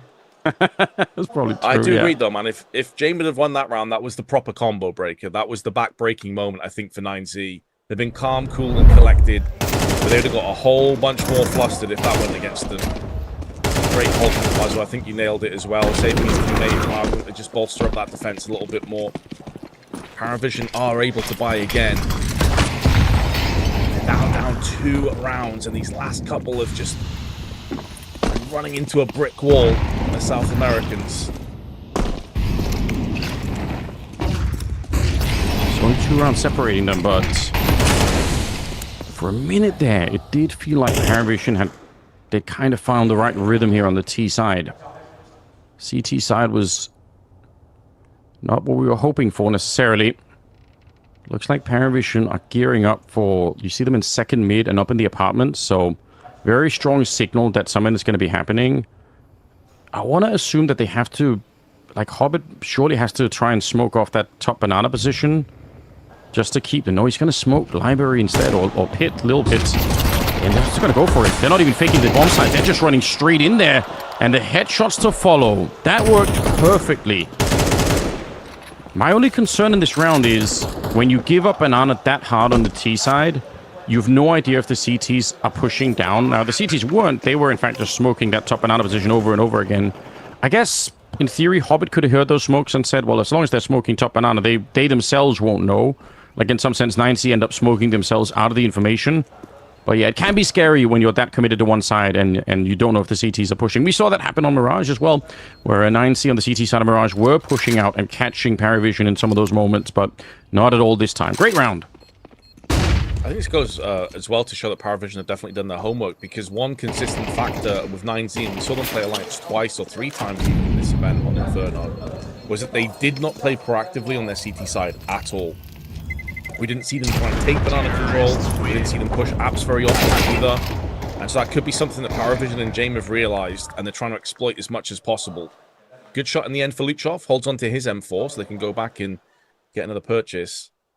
But especially when you have 3 players over on B, that's surely the time where if you are going to play aggressive, you have enough utility and enough firepower in order to kind of brute force your way down and get early banana control. But it's fascinating to me to see how few teams do this now. Yeah, it seems to almost be like a team personality question. There are some that do it on a very regular basis, but it feels like they are pretty far and few between. And there's so much to be accomplished by doing it. For one thing, the rotation time to mid and the A-bomb site, if you're already at the bottom of banana, is very short. So you could put pressure on that early on if there is some sort of an attack. 10-9. I like that round from Parivision, and I like the fact that they committed so hard to the plan and not sort of the indecision that we sometimes see creeping into the mid rounds for Parivision, where they have many plans and And they sort of keep shuffling back and forth for a while. That was not in that last round. Top Banana, fight here for Shello. Oh, the flash is godlike. Luchov never stood a chance, but great return from Max. Are they going to be aware there's a third player here? They might not. DGT was flashed, though, coming in. Oh, Max! A double headshot. They must have lined up for him. And Jame and Sway, 2 versus 4. Oh, they had him locked in the corner. They had him behind the sandbags. Finally, they get rid of him. What a fortunate turn of events there for Max. Lack of Molotov absolutely killed Parivision. Nothing on sandbags. Just brutality. Still a minute left on the clock, so what he's going to be taking forward, be the spearhead of the operation and try and get out and see if he can find himself an entry. Still healthy. And Jane behind him. This round's still not done just yet. 9Z additionally rotating 2 players over onto A. Yeah, and look at the smoke that they threw up here on the T side. They're doing that while James is holding bottom banana. So I think, in a weird way, that smoke towards library or little pit is actually to try and force a peek at top banana. You're hoping that someone on the CT side will investigate and die, but they're not doing that. So 9C, you could credit them with the discipline here. Mayan is in the back. He's been much criticized. The chat are memeing about him all the time at the moment. He's got 4 kills. He just needs 1 in this corner, and the round should be theirs. 15 seconds. A lot of discipline for 9C to not overpeak in this scenario, and leaving it up to Parivision. Does miss the shots. 8 seconds, and they have to get closer to run him down. Another one missed, and Sway gets the headshot against them. The bomb being planted. Oh, he actually hit him for the smoke, but he still lives. And a bomb plant to follow. Mayan, you're going to have to pray that your teammates can win this round, because otherwise, this will be a really heartbreaking moment. Wasso Peak and DGT. They've got the health, they've got the kits, they even have the incendiary. Everything is lined up for them to win this round. And they damn well better. Bomb ticked really far. Jame misses a shot, and the flash will get rid of him. All up to Sway. 1 health in the back corner, and Wasso Peak saving Mayan more than anything else. Yeah, I can't excuse that round for Mayan. He went from hero against Alliance in the semi-finals to 0 here in the grand finals. He's so fortunate that he's got players like Quazo Peak and DGT surrounding him and performing. Otherwise, he'd be found out even harder. 4 kills. He had multiple opportunities to just put this round to bed. It's a shambolic aggression as well. Good hold from Max, but again, where's the Molotov? Where's the HE? If you're pushing up banana like that, these are basic, fundamental, rudimentary pieces of utility you throw beforehand. That is definitely true. They had such an opportunity, you're right. Max probably should have been dead after the first one. I'd love to see the double spray down in return. Which way? Wasso Peak's dead. On Luchov is next. Luchov's actually been quiet a little bit over here. Cello, that's the round over and done with. Awkwardly, again, the bomb is further back, but I doubt it's going to be an issue here. INC have no reason to rotate over to try and do anything. They need to save the weapons. They do have a lot of money on DGT, and an AK and an AWP right now is super valuable. If they run out of cash here, then 9C, that's where the map becomes really uncomfortable. I don't know.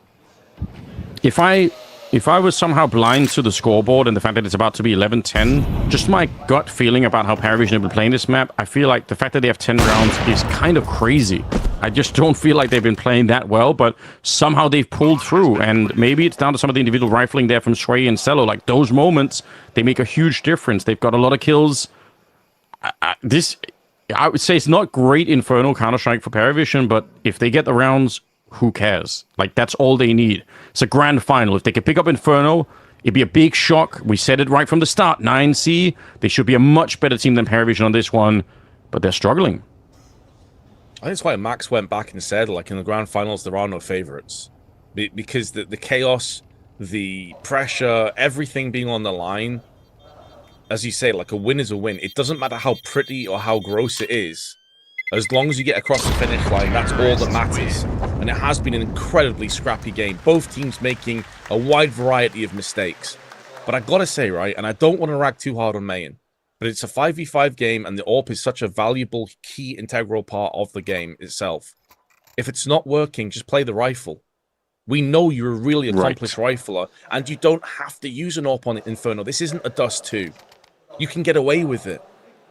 I actually think that's an underrated take in many ways. I don't think giving up on the AWP is like a concession. It's just acknowledging that there will probably be days for most, unless you're like a Modesty kind of person, there are going to be days where the AWP just doesn't really seem to be connecting.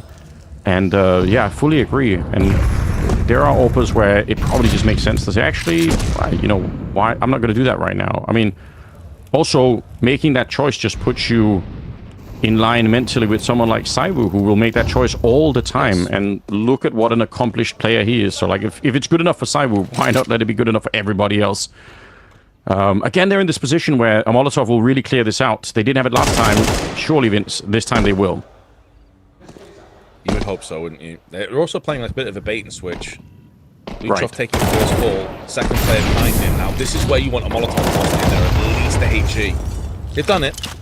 They don't fully commit to it because they weren't really occupying Banana in their minds anyway. This was more of a quick probe, a quick check, a quick scout. And now they're making quick moves, inroads over onto A instead. The linchpin being Zitter's way as he's moving into Apps himself, but they decide to go back again. This is where time becomes a problem, though. Sub 40 seconds, there's still smokes to play with. Max has one. Yes, and that smoke could be worth its weight in gold. He put it down. There's going to be about 12 seconds when that smoke fades at B, so they must go back to the A bomb site. And I think they know they're going back. 3 people on the other side. Oh, Max might have done it here. This is a brilliant call for the defense. I can't see them losing this one. It'd have to be one of the best flashes of all time to get through this smoke. And already, Waso Peak taking one. Luchov back around the corner. 8 seconds on the clock. Slaxyjess, a great headshot. But again, there are so many people on the bomb site. DGT with a double spray down. And 9C take one more step here towards winning the map and going up 2-0 in the grand finals. They are at 12-10. And that late smoke with just not enough time in the clock to really wait it out. They couldn't get through. Max, he positioned his troops perfectly. Oh man, it was like watching a car crash in slow motion, wasn't it? Like, it's so morbid, it's so sad that you can't help but watch. We could see what was happening 20, 30 seconds before it took shape. And Parivision were completely oblivious. Again, though, their lack of committal to fully forcing behind a play they had in mind has cost them dearly. 2 map points for 9C to go 2-0 in the grand finals. And Parivision have just a Tech 9 on its way. I would give him the AK from Hobbit, just straight up. He's too good to be not utilizing a rifle in a round of this magnitude. Yeah, there's no hiding it. DGT, headshot to bring down Cello. It could be the beginning of the end here for Parivision. Waso Peak, he's not going to stop either. Sway goes down. He's trying to beat the timing on the smoke. Parivision in shambles right here. They got close, real close to taking this map away from their enemies, but they line up instead and get completely wrecked in that final push. It is 9C picking up the map of Inferno. We said it was likely, but it became a way harder game than we ever thought it was here on Inferno, and somehow, without Mayan getting activated, they still make it work. So great news for them, I suppose. It will mean that we're going on to a 3rd map in this series, the grand finals. Get tuned in, get something to drink, get yourselves rehydrated. It is Dust 2 coming up, and Vince, it's all on the line right now for Parivision. They must win this map or they're not going to be able to power on through. They'll lose the grand final, in fact. It is do or die, and they won't just lose the grand final, they will go out with a whimper. Yes, they did try to come back into Inferno. I can respect it. But considering that Mirage was up first and Dust 2 is a map they're very comfortable on, surely this is where they start to turn the tide.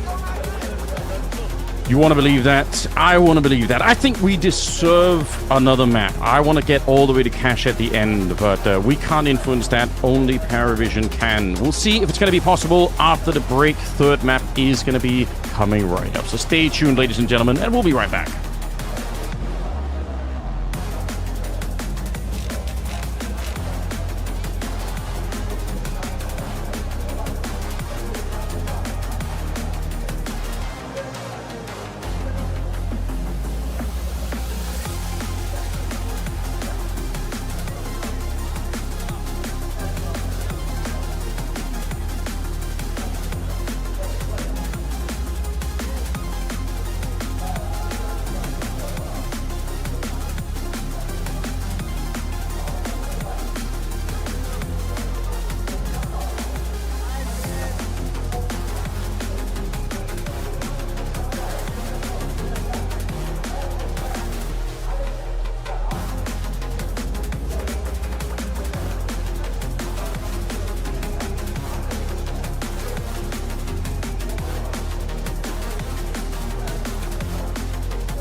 We are back, everybody. Guangzhou, how we doing?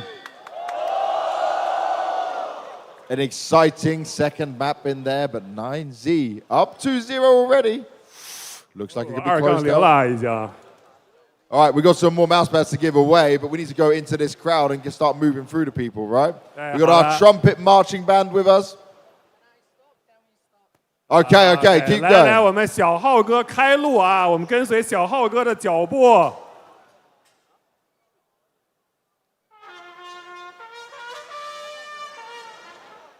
Oh, we're stuck. There's a roadblock. There we go.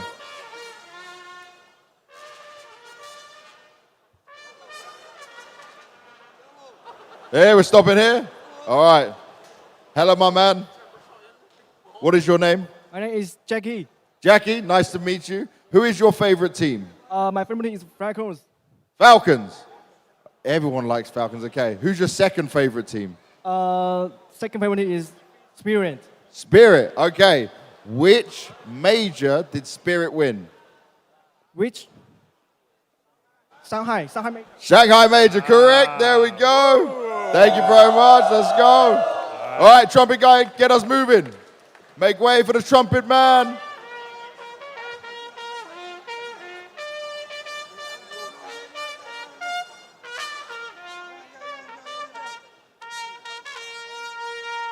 Hey. Hey, you gotta pick this one now.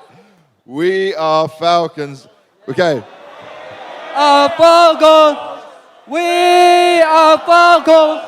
We are Falcons. But wait a second. Can you do the dance better than me? 来，怎么样？你是不是这个 Falcon 的战舞跳的比 Banks 还好？来展示一下。 You ready? Come on. I want to see it. I want to see it. Music. Trumpet man, can you give us some We Are 来来，随便 All 吹， right. 来来来。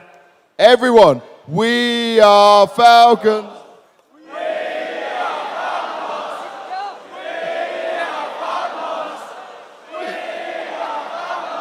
All right. How do we rate his performance? Was it good? 怎么样？跳的怎么样 All right. It's pretty good. There you go, my man. Thank you very much. Enjoy the heavy claw mouse pad. Thank you for being here. Boom. All right. Let's keep it moving. Keep it going, 来 we'll keep it 继续 going 继续 forward. Thank you, security man.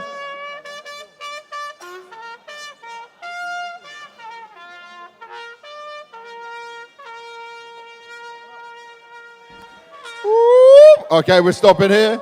My man here. What's this he's got? Jame on there. Jame time, Dragon Law. Just go say. Just go 来 save. 展 Just 示 go 一下， save. 来来。 Okay. Are you a Parivision fan? Of course. I follow the James from all over the 2019. Oh, okay. Very good. All right, tell me, what major final did he play in against the Stralis when he was on Avangard? 2019 Berlin! 哦，这是真粉啊 Easy win. There you go. The mouse pad Easy. is yours, my man. 大外 Parivision, 大外 James, 大外 Banks, 大外 everybody! Let's go! Ooh. All right, one more to find Trumpet Man. Let's go deeper.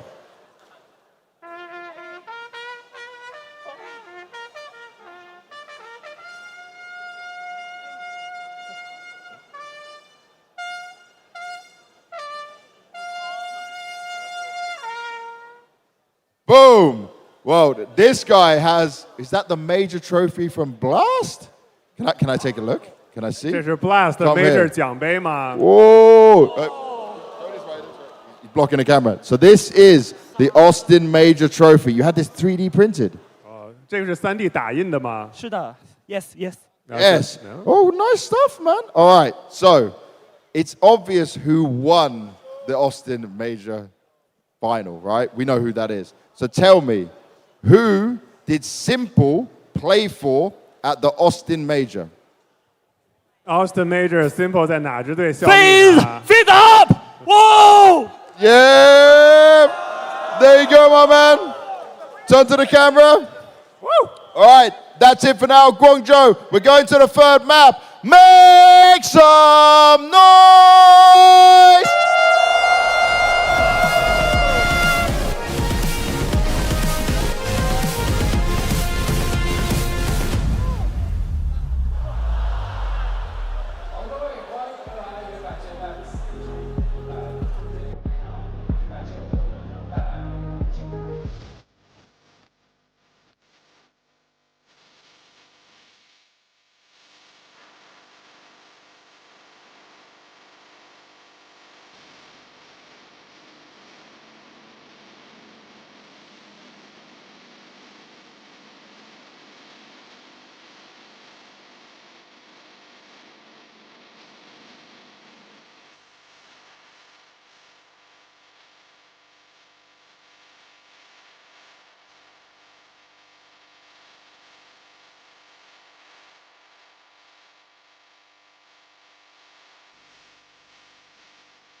We have returned once again. It is the third map here. We are in the grand finals of the XSE Pro League in China.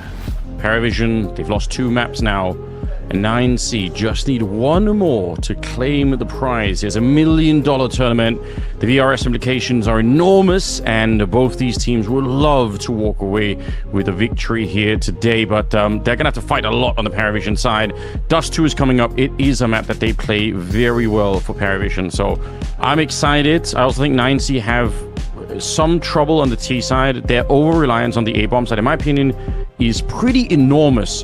They do go A lot, and I'm pretty sure Parivision will be prepared and kind of see that coming. So a test maybe to see if 9C can switch it up, if they can actually find more success at B, but currently it's pretty outrageous how much they end up going there. And for the Parivision side of things, they've only played this map twice with this current lineup, but here's a fact for you, Vince. Out of the 30 rounds so far that they played on the T side, 9 of them have been A short executes, and they've won every single one of those rounds. So they have a massive reliance on those A short pushes. So far, again, the sample size is very small, but just to try and contextualize what we're about to see here a little bit on Dust 2. It's a third map. Vince, do you got any hope left for Parivision? Can they still do it? Yeah, I do have hope. And some of that hope, it kind of feels like a pretty sad point to raise here, is that Main is having a shocking series. He's 0.59 rating. He's got 12 kills over 2 maps, 35 ADR. And Dust 2, it's an AWP's paradise, and James is very good on this map. So for me, that is definitely a way back in, if nothing else. Like, I know that DGT's had a great series, GUANGZHOU Peak's really been good, Luchov has been performing as well, but this is a map that you need to have Mayan having impact. He cannot have another stinker, because I think he will get punished. I think James is good enough to put down some kind of traps that they can exploit from the Parivision side of things. So let's see. We know that James is never really going to give up. He's always got another idea. He's always got another plan. And you're right. Maybe they can strike while Mayan is still effectively offline. Molotov is real nice to try and make sure you can get up there. The EDT was on the other side. Smoke was up as well, so that was going to keep him back. The bomb is still in lower dark, and there is actually a push in from Luchov. He spotted him. He saw that player. I don't think he can see the bomb necessarily, but yeah, he's going to go back and take a look and almost cost him his life. Did he get hit by a teammate afterwards? He was down to 10 health, and then he took another 5 damage running into the bomb site, or I'm just totally crazy. But regardless, it's going to be a bit of a fight in the middle here. Mayan, great if he could get a start here with the USP. Get some confidence back. Get this last player online. The 9C surely can get it across the board. 50 seconds left. And let's just see if there's any chance here to get onto a bomb site. They are going to go up short. Like I said, Parivision, they've been doing this so much. And we'll see it again. One player lurking out long. It's DGT in this position. All you need is headshots here. They'll actually put up a smoke. That means DGT can't see a thing. But then again, Parivision will have to run through that one. Hobbit is down in the round early. And now the bomb is on the ground. Mayan has found a headshot on Slack CDS. It's all come undone here. Parivision, they were close. They were close to the bomb site. But they never really got enough speed to actually get on and plant the bomb. James is now alone, hiding in the smoke, and 3 people on the other side. He tried to clutch it on Mirage. Can he do it this time? Not at all. It's DGT with a headshot instead. Yeah, some great opening kills from Mayan. And then the time, once again, became the determining factor. It forced Parivision into really uncomfortable fights that they couldn't really win.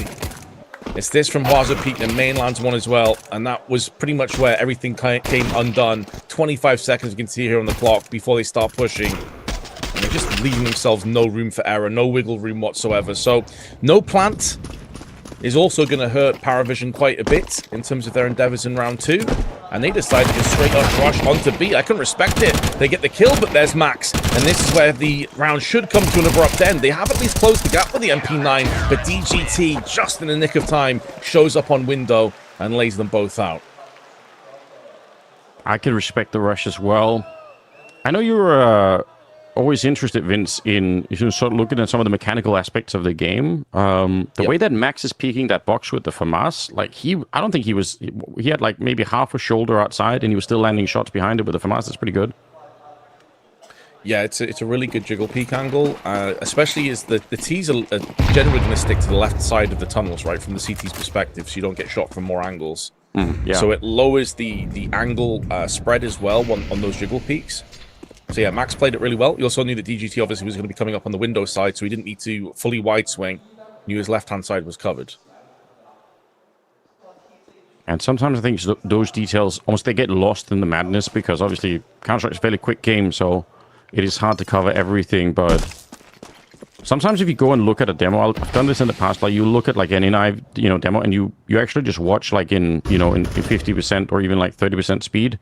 Sometimes you catch like little details in how people move that are genuinely interesting. Obviously it's, don't have time for that here. We're at 100% speed, especially Luchov is taking out Slaxijez early. He was lurking in that top, or in that upper dark position, and that's a bit of a nightmare, to be honest. Now Parivision is isolated to this one part of the map. Main is on the other side. They're all on the catwalk again. I did warn Parivision love this catwalk, and like I said, they've had 100% success rate hitting the catwalk so far in the tournament, but that might come to an end here. 9C seem pretty well prepared. Counter grenades are coming out. Incendiaries on top of incendiaries to slow them down. 35 seconds now. Pick up the pace. They do have the first entry, though. It's going to be Sway. And Zello as well, both cracking open the site. Mayan stuck to the back on the ramp. We've been calling upon him to have a little bit more up his sleeve, a little bit more muscle behind his punch, but this time he's just doused down with the AK once more. Max now pivoting around, desperately trying to deny this bomb plant, but Hobbit will not allow that to take shape. And Parivision finally get on the board of Dust 2. In a way, that's kind of outrageous. Like, I guess this round shows you why they like that short position and why they like catwalk, because they got found out, they got Molotov away, so they had to sort of, reconvene a meeting on catwalk to say, okay, what's the plan now? And then they come back in and they just blow the heads off everybody. From an aim perspective, they just love that position. Kind of sick. 9C going to be frustrated at that. They're down to SMGs and AWP as well, running out long. They had to spawn for it here, Parivision, but they have been denied any entry. Smoke is down as well. Yeah, not the best follow-up necessarily, but when you get those long spawns, sometimes you just want to go for it. First kill, though, and a lot of damage to Slaxijez is going to put a serious halt onto Parivision's intentions of pushing out and long. And additionally, because Slaxijez is low, because they're a player down, definitely starts to lean into the MP9s a little bit more, of having more impact in this one. So Parivision need to be very careful. They're stacking 3 players over on B. It would essentially be them versus Mayan. But he does have the AWP. And that's a shot he can't miss, and he won't. We've been looking at Mayan. It's pretty much all Inferno. He actually gets this shot on the Shui as well. Still backing up into the window. Honestly, if he plays on the outside, that's a great idea. Nice move from Mayan. 3 kills. You don't have to go back in. It's not required here. James alone against 4. If you die now, it's a 1 versus 3, and it's a little bit more winnable, but DGT will find him inside of the smoke. And 9C, important to answer this round back. They had 2 MP9s, not a lot of utility in this round, and they still find a way to convert it. So if Parivision had wanted, I guess, to say it another way, 9C would have been back on pistols, and it would have been a very, very different start to the half year, but they just barely survived. Yeah, it would have been dire consequences. Well played, Mayan. Welcome back. He's here again. It's taken him 2 maps, but he got there eventually. I've seen a lot of people also commenting on Max's how he sits and how he sort of operates. I think we really should mention that he actually has an eye disease, a degenerative eye disease called keratoconus. I think I'm pronouncing that right. It thins the cornea and causes significant vision impairment. He's basically blinded in his left eye when he's playing, and he also has effects in his right eye. So because of that, that's why he sits so close to the screen in the angle that he does, which is honestly remarkable, that he's playing at a top level, pro level, with significant eye problems. Like, massive respect to him. Yeah, that's really important detail. I like it. DGT, he goes down early here, and Luchov hanging around in lower dark with the AK. Gotta be careful you don't give one back. Oh, the timing is ridiculous. He was looking the other way. I think he heard a grenade behind him. Hobbit pounces on top with the P250. And now they've got another AK on that side. What a weird beginning here. Parivision is a nice, you know, hero AK into the round, and the fact that they get a kill as well to begin with is obviously even better. But 9C, they could be in trouble immediately if Parivision pick up this round. Yeah, we're talking about dire consequences if they lost the previous one, but those consequences haven't been struck off just yet. Big kill from Mayan, though. It's going to take away a little bit of the difficulty up on Catwalk. Spray from Max gets one, but traded instantly out. Mayan with another beautiful shot. This is why we were highlighting him, because we know he's capable of this. Yeah, where was it? An Inferno. Some really good flicks. Unfortunately, his teammates have not been helping him too much in the round. Max got a kill, but that's about it. He's trying to relocate. He actually had a chance to pull the trigger there, but I think he hadn't quite landed on the box, unfortunately. Parivision picking up the round, and that's after losing the previous, I would say, more critical round. They immediately punish 9C. I really think we deserve more than 3 maps in this grand final. Parivision, they have been better throughout this tournament than what they've shown us in the first 2 maps. And they're starting to accumulate a little bit here. It's still early on in the half, right? But they're putting so much pressure on the CT side economy. If Parivision can win this next round here, it's going to be real tough for 9C to start to make any kind of purchase. Luchov is tagged through the door. And that's not a bad start. Yeah, down to 26. Parivision now looking to try and get some kind of a stranglehold in this quarters. The quarters? They wish it was the quarters. The grand finals. They wish they could go back in Groundhog Day and do this all differently. I'm sure of that. But they're still with a chance. They're still with a fight. Hobbits jumping around. They've cleared out the catwalks. Pretty basic protocol on the map here. Wants to suggest that they could be showing up. I don't think they will. I think this is, if anything, will be a bit of a fake towards the catwalk. Although that smoke going down makes Hobbit feel like, well, then I don't have to throw my own smoke. Might use it for middle instead. On the left-hand side is Max. He's already attacked up a bit, and inside of the bomb site is Luchov with an MP9 and 26 health. This feels like an incredibly thin defense, but 9C might think again that it's going to be catwalk because it does happen so much at the time. In this case, they're wrong. Incendiary goes down. That's very interesting. 33 seconds. Deep HE lands on top of 3 players, but it doesn't change the fact that they're low on health here. Time is slowly running out, but now they execute onto it. Slaxiges gets the first. Luchov couldn't expect him to stay alive. He was already low, and I think 9C, they're going to be saving on the other side what little they have. Very nearly got 2 as well with the MP9. Double dink the second player down to 27. Hell of an effort. Nice try. It doesn't stop the inevitable of Parivision picking up a 3rd round. Best start the Parivision have really had so far in this series. Yeah. And it's even with Mayan popping off. I've got to say, like, we kind of highlighted him as a potential weakness, a way that Parivision could get back in.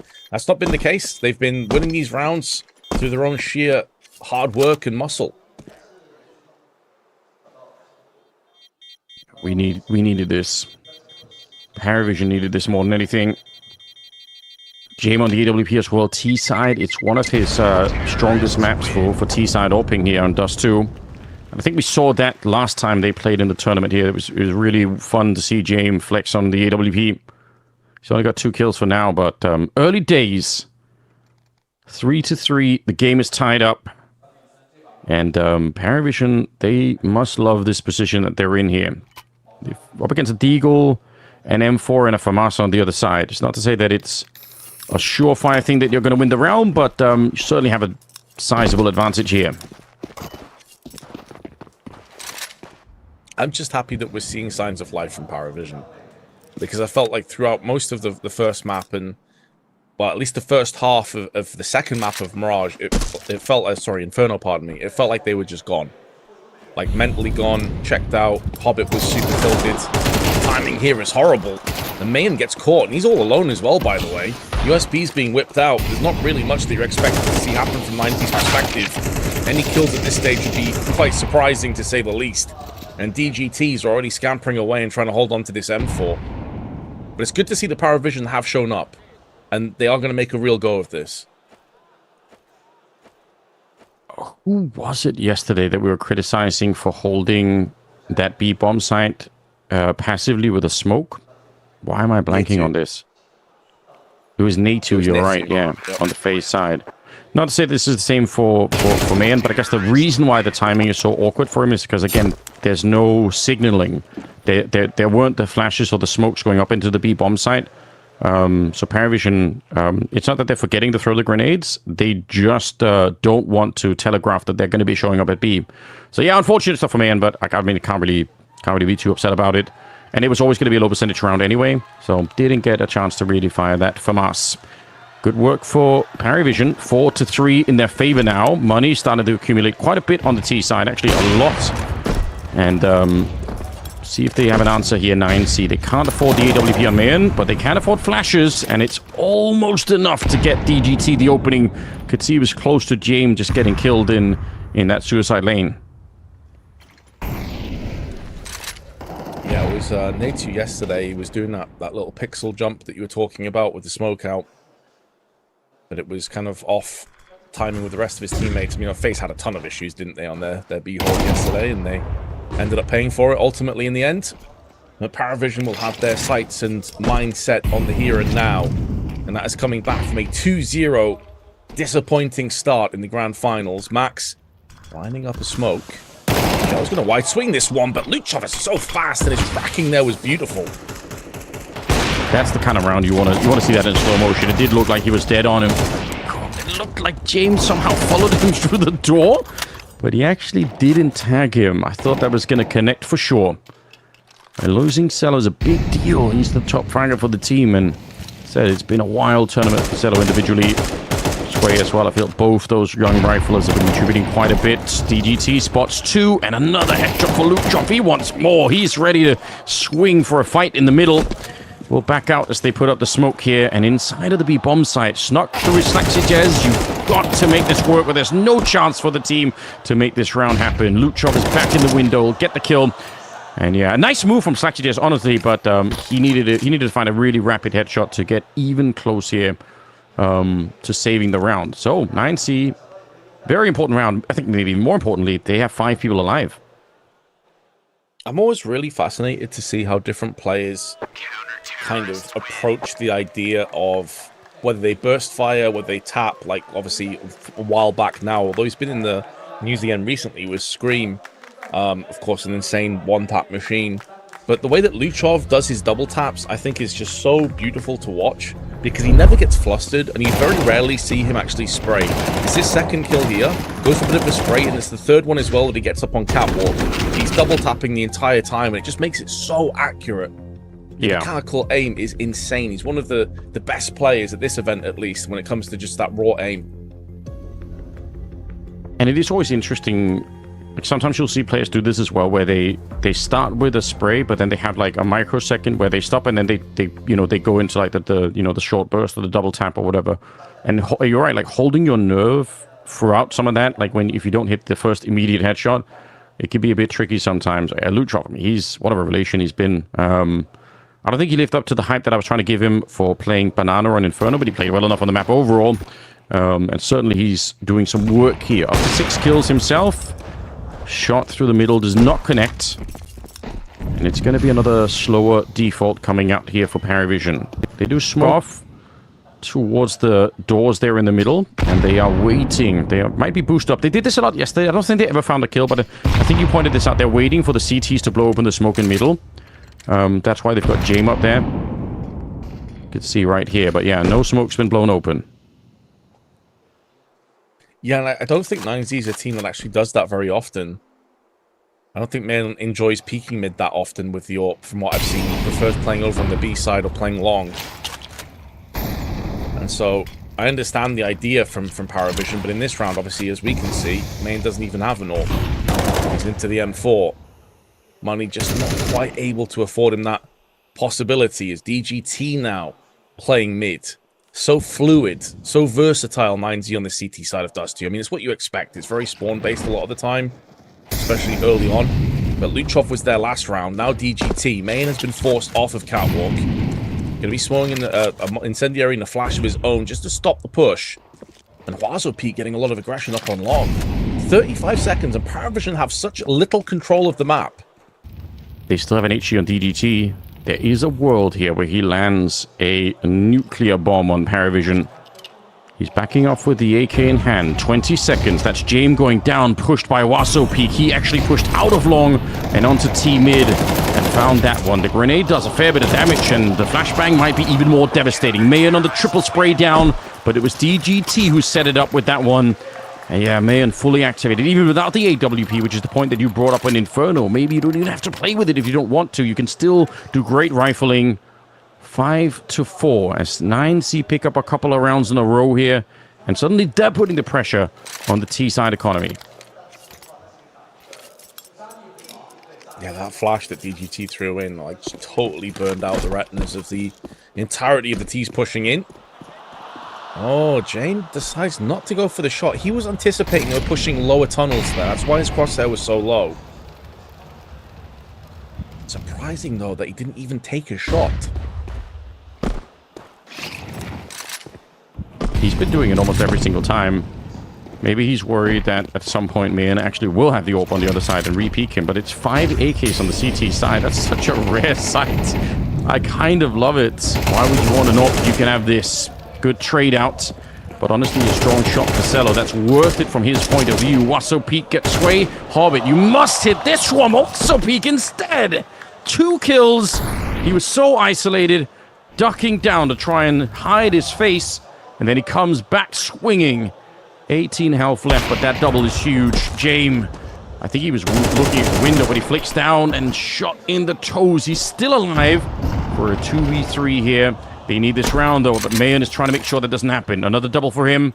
Slaxy alone with the bomb in his back, and in a 1 versus 3, doesn't get the immediate burst. Molotov might force Wasso Peak into a fight. He can't back up into it, but he will, and he burns alive. But you can see he's so isolated here. What a bad position to be in. Slaxy, you've got to fight your way out, but he's running low on bullets as well, and running low on time. They're all around him. Headshot on the one side. Grenade comes in. It might be right on top. It's a touchdown!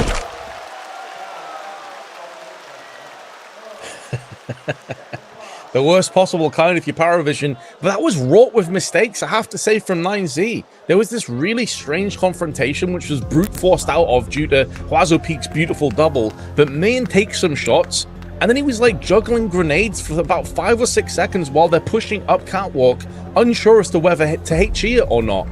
And if Wasso Peak doesn't go with those double, Mayan would have been caught with a nade out as well, and this round would have just completely capsized. It's so strange. Like, the indecision shown from Mayan there was absurd. Yeah, I don't think you're wrong about that. In spite of it, they find a way to make it through. The grenade. I feel bad for Slaxy. I wanted to see him try and get it, like, a chance at that fight at the end. It's kind of impressive that he even got, you know, the first kill in the 1v2. Probably should have been dead already, but yeah, look at Jane there, anticipating the move. That's why you don't want to be double scoped in those positions as well. Nice shot from Slaxy on the Mayan, all things considered, but not a chance against Max's HE. And without a bomb plant, or I guess even with it, it's not going to be that much to work with here. 6-4. They've got some armor, some upgraded pistols, but Parivision, the momentum has gone away again. Flash is just too late. Will do nothing. It's a freebie kill. As catwalk control goes with it. Molly also tossed in. Max was thinking about going through this smoke because they were lining up a pop flash for him to go through into that smoke from Luchov. And as soon as the kill comes through on catwalk and no second player is there, he pulled the plug and backed out. 4v5. Another smoke towards CT spawn. DGT relocating a bit into it. Gonna go back out and try and burst them down. 2 people holding, and with the incendiary in hand. How could you do this? Well, that's one way to do it, I suppose. Clean headshot. Cielo gets 1. Sway comes in with the follow-up. Max couldn't get more than the single kill here. Massive amounts of success for a round like this, Parivision. But can they get the bomb plant? Sway's dropped it now over by the car on that left-hand side. And DGT, he's already seen one in upper, and he might be able to guess where Cielo is. Making the drop down, but Wasso Peak catches him. They don't even wait for the bomb to be attempted. They simply take the round away from them. Still a better result than I thought was possible there for Parivision. But the fact is, the best they could do right now, Vince, is get a 5th round on the board here for the first half. Yeah, that's what they're clambering for. It's going to be without an AWP. They simply do not have the money for it. So will James go for the AK? We know he's very unlikely to go for a scout. And it's going to be the AK-47. And I have to say as well, Zway's had a little bit of a slow game, and I don't even want to blame him for this because he's been their linchpin, sort of their foundation, so often in this event.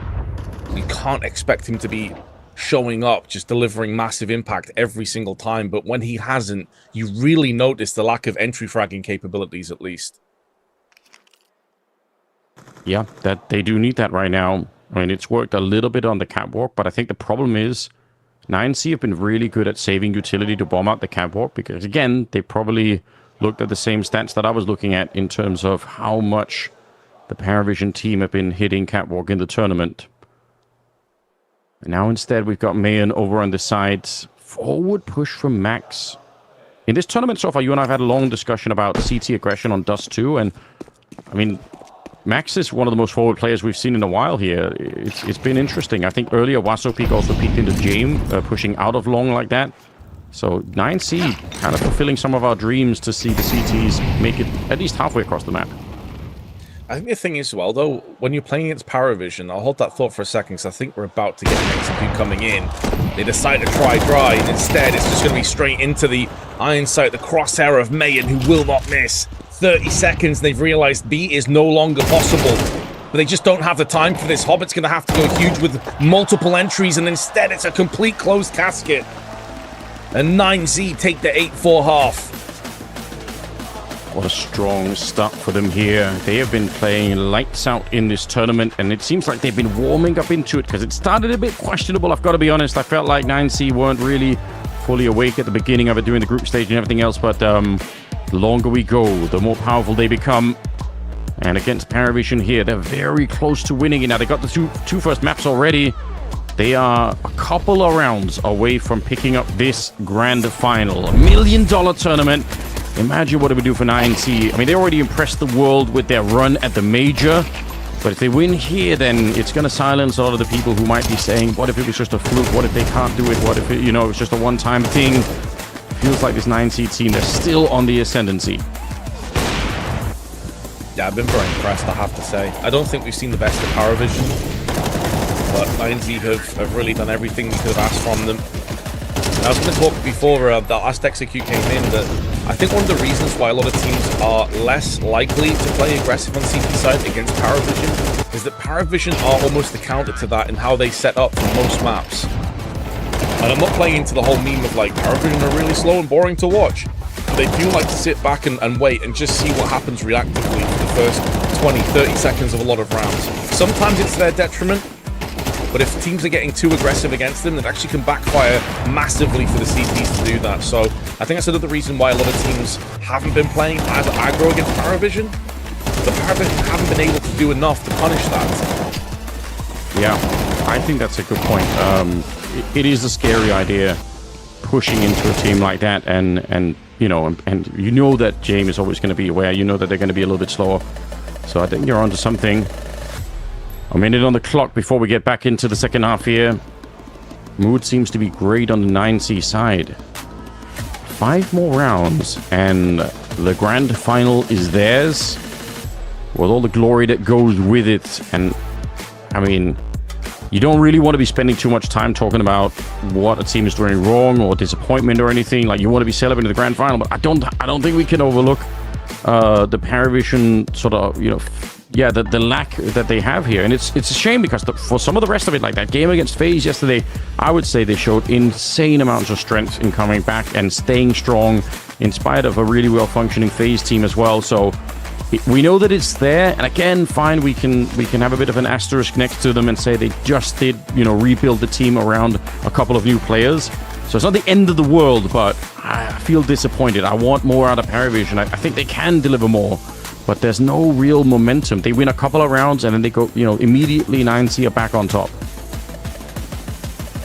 Yeah, I think there's a lot of fair points to be raised about that, and of course, like Slaxyjez has not had a great series. He of course only 18 years of age, was picked up alongside Hobbit.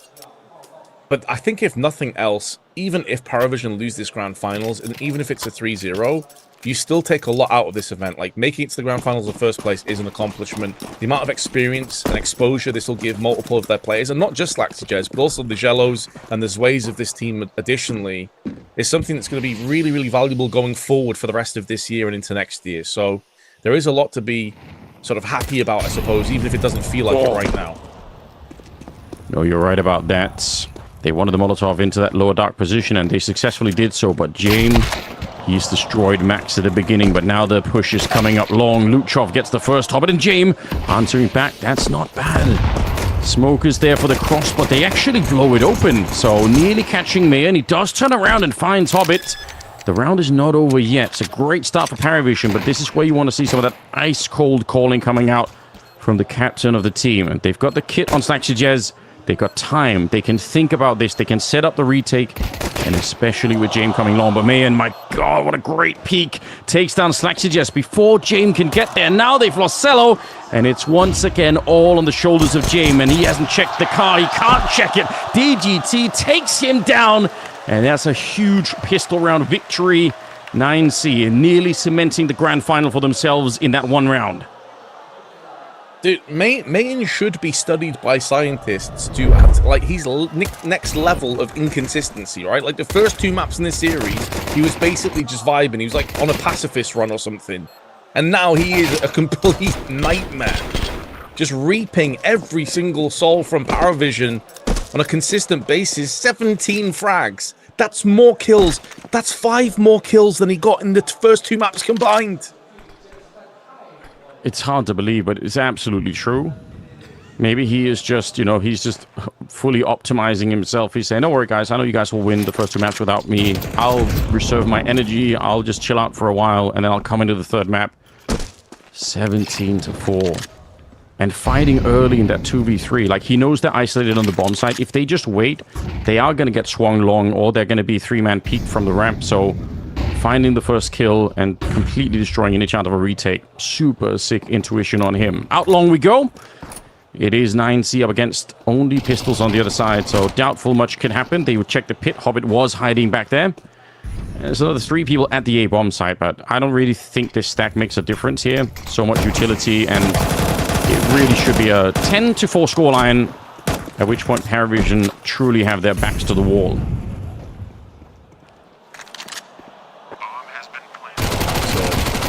Heard that. Oh, sprays a bit off. Doesn't matter.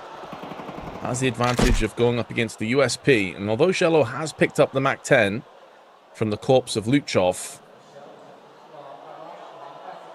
definitely wants to try and give it a little bit more money if he can. It's not just a case of saving the MAC-10 now. If he can get another frag, that's an extra $600 in his bank balance. That'll help matters out nicely going into the next and forward rounds. Got another one.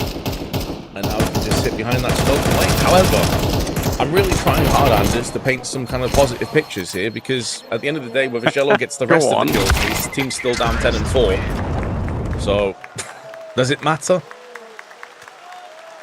I mean, it does feel like you owe it to Parivision to try to manufacture that kind of a storyline. I don't know. It feels sad if you just say this isn't it, like it's all over. I see, for me personally, maybe it's just a personality thing. I'm always hanging out for hope. I'm always thinking there's a chance. All they take is one good round, like somebody gets a sick clutch and it's back on. So I don't want to give up hope, but yeah, it is tricky to figure out like a way for this to really turn into something favorable. James with the AWP, that could be the first sign of something good. But if they can't win this round, Parivision, then their remaining rounds drop to very, very few, especially in terms of buy rounds. Traditional smoke up here in the middle. How quick do they want to be? They don't actually go for the elevated smoke on top of the door. James is going to fall back immediately before they even really show up.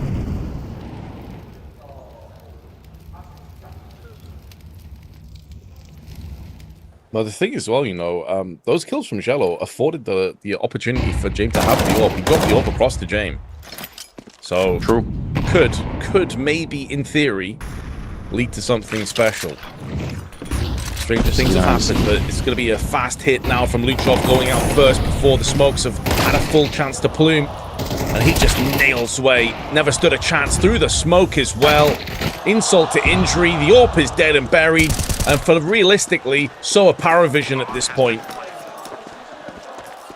That's such a great run. When you're talking about entry fragging, one thing is the, say, quantifiable fact of whether or not you actually get the kills or not. But another thing is the space that you create behind you. And Luchov is so far on the map that even if he would have died in theory, the rest of 9C are really far up. But yeah, he was so close to Shui that he just never stood a chance there. AK to take him down. It's a beautiful shot. Will put 9C up to 11. And Parivision, sad as it is, like the best scenario here is that they actually save the rifles. They do need to do that. Cello doing the best that he can to hold on to it for dear life. Yeah, out of his cold, dead hands is what they're going to have to pry it here. Quad kill for Cello. It's a really small thing to highlight, but every rifle counts. It does, but so does every single round. Yeah. And the sands of time are running dry for Parivision on Dust, and their prospects of going any further in the grand finals. You can see it on the right-hand side of your screen. Mirage and Inferno both went the way of 9Z, 13-9, 13-10 respectively. This has been the most one-sided map thus far, unless Parivision can find that next level to maneuver into. We haven't seen it yet. We're waiting with bated breath for that one moment where we could see some kind of a change, and it just hasn't arrived yet. So we're a little bit starved for something to discuss on the Parivision side. I mean, for 9C, the story is writing itself. Max has been calling great. Mayan has suddenly come alive from a deep slumber. Now he's up to 18-5. Grenade around is pretty decent. Luchov actually takes the full force of it there. But again, they're on the catwalk. They seem to be doing what Parivision are doing pretty much. Smoke on top here, but they might just run straight through it. They got the flashes as well. Wasso Peak takes down Jame, and Hobbit now feeling the pressure. Fire is everywhere, and Luchov with the headshot takes him down in the middle of all of that chaos. Again, the entries here for Luchov, he's positively pog-mocked them, is what they say, the kids, Vince, in case you don't know. Did you just say pog-mogged? It's possible there was a bet going on, but God. It's Seek help, bro. Meds are going to be required more than anything for Parivision at the moment. They need the help.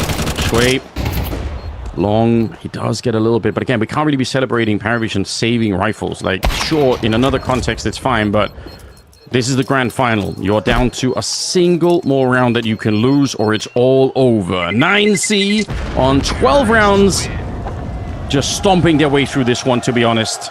Couple of interesting maps to begin with, but it never really felt like 9C lost control. It felt like they were in the driving seat the whole time, and we were constantly talking about whether or not Parivision could make it back, if they could do some sort of recovery, if there was some, brilliant call or clutch that they could do to revive the team. And on this one, it feels even more barren. 12-4, ladies and gentlemen. Parivision need 8 rounds in a row. Starts to come down. It feels like 9C is just on a different level of confidence, of ability, of ruthlessness, and efficiently shut down any kind of aggressive attempt through a middle.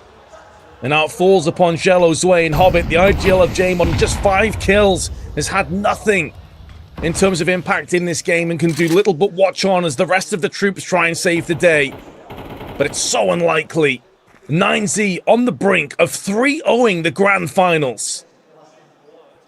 A statement victory if I've ever seen one. Coming out of the majors not that long ago, they really shocked the world in Cologne.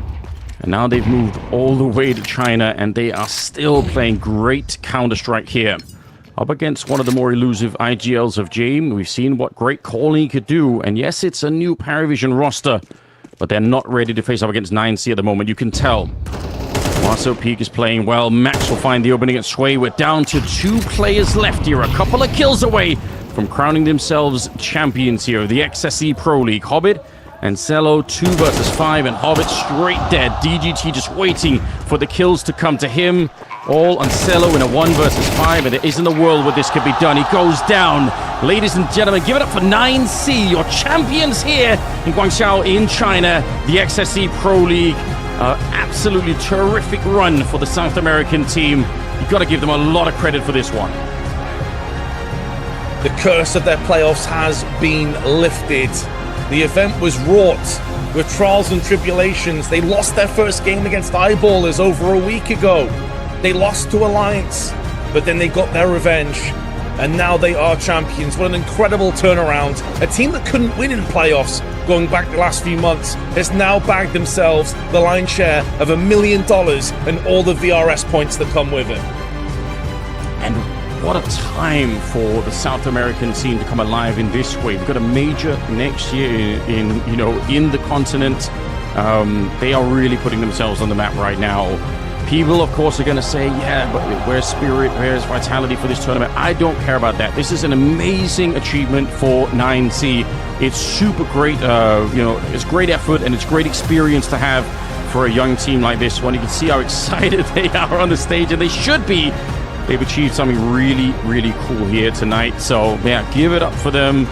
Make some noise in the kick chat, if you will. I'm sure we're going to be down to the stage in a couple of seconds here, but they're going to be lifting that trophy. And all the credit to them individually and as a team. I think Max, when it comes to the IGLing, it's been really fun to watch. So, yeah, let's give it up for them here. They're hyping up the crowd. 9C, ladies and gentlemen, your champions here in China.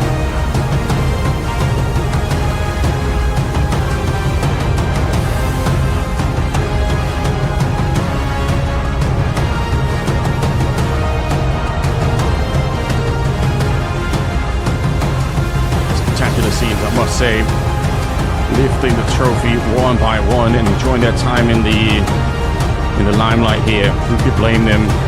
I think, Vince, you said on day one that you had a good feeling that 9C could win this tournament. I think you even said they were your favorites to win it. I mean, that's a pretty good call. Yes, the way they played the major, the consistency that they've been showing, the fact that them and Betboom, I think, were probably the favorites. One of the few teams at this event as well, of course, keep in mind, that didn't have a roster change coming into it. But I had my doubts, Anders, after they went down to Eyeballers. I thought maybe it was a too fast a turnaround from the major to this to expect any kind of success. But it felt like they grew into this event the longer they were in it. Yeah, it really, really did. Big build. What a journey it has been for this team. Fighting back in the group stage, and now they stand as champions of XSC Pro League 2026. Max, I'm going to start with you. 2020, you first put this 9Z jersey on. You've seen many players come and go, different coaches. You've had struggles, you've had ups and downs. What does it feel like now to have your first notable trophy? Yeah, for me it's unbelievable. I was waiting this moment for many years, representing 9C for more than 6 years, so it's long time. And I'm very happy I did it with my boys, with my guys, and with my family, 9C. And yeah, just thank you for to my guys for listening me also always, to my family, to my wife, my daughter. They are always for me, and for all the Chinese fans, they were incredible this time, and I'm very happy we are champions here in Guangzhou.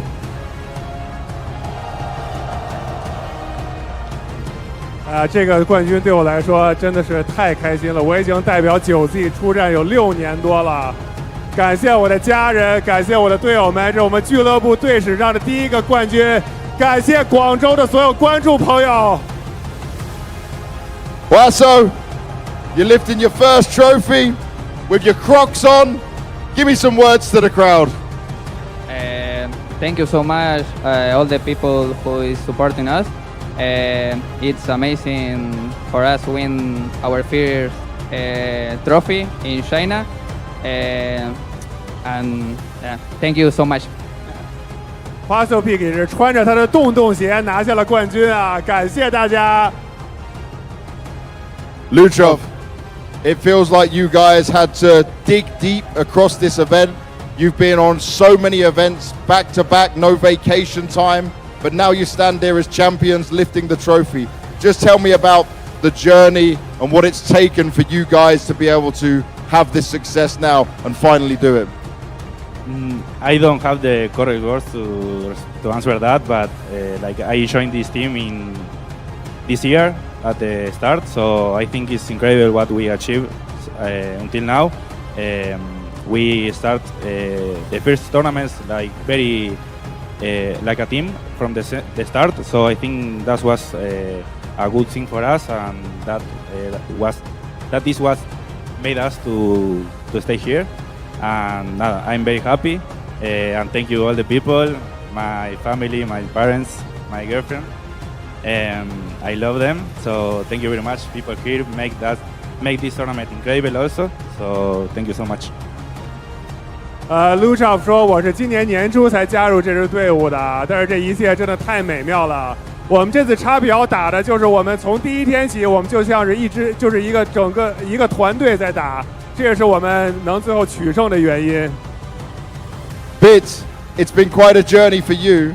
In the past, you were on 9Z, then you left for a little while, then you came back, and now the team stands here with a trophy. What I first want to know from you is how much has Max developed since you first saw him to where he is now? I think a lot. Max has been like playing for many years now. I think we are capable of playing any team in the world at the moment, so I'm very happy. I'm very happy for my team because they trust us, and yeah, that's the most important thing. Yeah, we are here. We should be in vacation right now, but yeah, we decided to come here because we knew we could win this tournament. It was very important. A lot of teams decided to skip this tournament to take a break. We didn't. We wanted to come here and win. So yeah, I'm very happy. Max 这些年的进步是非常明显的。我觉得我们现在呢，可以和全世界任何一支战队掰掰手腕。很多我们现在本来是应该在度假的。但是我们选择来广州打这个比赛，很多的队现在都在度假，他们没有来打这个比赛，但是我们来了。And maybe you can answer this for me as well, Bit. What makes this team so special? Because it's been non-stop tournaments, non-stop grinding, and you guys continue to improve. I think just grinding a lot, you know. We've been playing a lot. We talk a lot about Counter-Strike. We play the game a lot, and yeah, we understand each other very well. I think we are doing amazing in this tournament, and shout out to XP as well. He's not here, but yeah, he's a great part of the team as well. 是我们这支队伍真的平时非常的刻苦，非常的努力，我们会一起打非常非常多的比赛啊。我觉得我们这次比赛打得也非常好。Mayan, yesterday you said to me that this team is the best thing that ever happened to you. Well, now you just lifted a trophy with him. What do you say now? I don't know. I don't have words right now. It feels really amazing. I think we deserve this because we were fighting the whole year, and now we deserve a little rest. But it's the most beautiful team I had on my entire life, and I'm very thankful to be by side of them. And I think it's the start of something really, really good for us. We want. Oh my God. What the? 梅尔说已经不知道说什么了，但是他昨天说9Z 这支队是我人生中最棒的一件事情，也非常感谢非常感谢我的队友们能跟我一起并肩作战来拿到这个冠军，这个感觉真的太美妙了。然后他还说，我觉得这可能是 the start of something new 我们可能真的从这届比赛夺冠之后呢，可能就真的要走上我们的巅峰了。DGT, you left 9Z. You had a brief stint on pain. You come back, and now you get to lift the trophy. What changed for you when you joined 9Z again? I don't know, maybe the confidence. They give me a lot of confidence. I'm so fucking happy. I'm so proud of the boys. And yes, I just want to say thanks to the people of China. Thank you, mother. Thank you, girlfriend, and thank you, the team.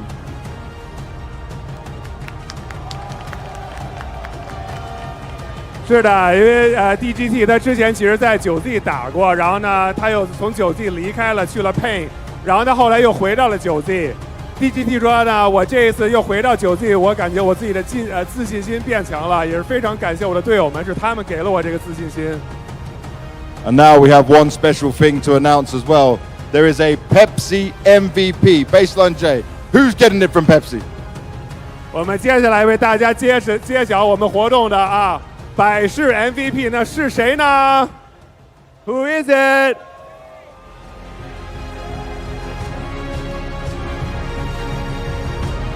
It's up, it's up. Wasso!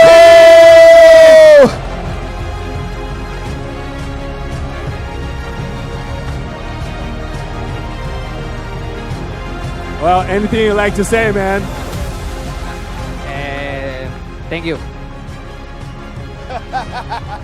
其实这样，我们其实很想，因为大家知道9Z 是一支南美的队伍，那他们的队员其实来自阿根廷、来自乌拉圭、来自智利。那么让他每一个人和他们的家乡，因为他们家乡现在肯定还有很多人在看他们夺冠，每个人和家乡说一句家乡话。So guys, you guys are a South American team, and you're from Uruguay, you're from Chile, you're from Argentina. So there's a lot of fans back home watching you. So just anything you'd like to say to them in Spanish, whatever. Just everybody say something. Muchas gracias a toda la gente que nos apoya de las casas. Se levantaron bastante temprano. Pero nada, espero que le hayamos hecho felices estos días. Nosotros estamos bastante felices y nada, que el segundo semestre lo vamos a seguir con todo. Y nada, muchas gracias en especial a los chilenos que me apoyan, que los quiero mucho. Any translation or no? Dale 9Z, macho! Guys, thank you for the love. Those days for us, it was incredible. And we hope to be here again in GUANGZHOU because we love here. And yeah, Unai Woo! 谢谢 Thank you so much, guys. 谢谢 We love you. We love you all. Thank you. No, not Tony, man, not Tony. 谢谢 guys, 谢谢 Thank you, we love you. We are living a dream. And I think he says it perfectly. They are living a dream because these moments are hard to find and hard to have. We're going to get the whole team to sign the camera over here. But GUANGZHOU, please give it up. Raise the roof. Make as much noise as possible for your champions of the XSE Pro League 2026. It's 9Z!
Right, spectacular scenes locally there in China with 9C lifting the trophy. You can see it means a lot to them. What a time for South American Counter-Strike to revive itself. We've got a major next year in Buenos Aires in Argentina. I think that's going to be absolutely incredible It's way past time that we sort of went elsewhere in South America than just Brazil. Not that that's not been fun, but yeah, Counter-Strike has wide reaches. So I'm really thankful for that. I think it's absolutely awesome. And I could be wrong here, Vince. I don't know for sure.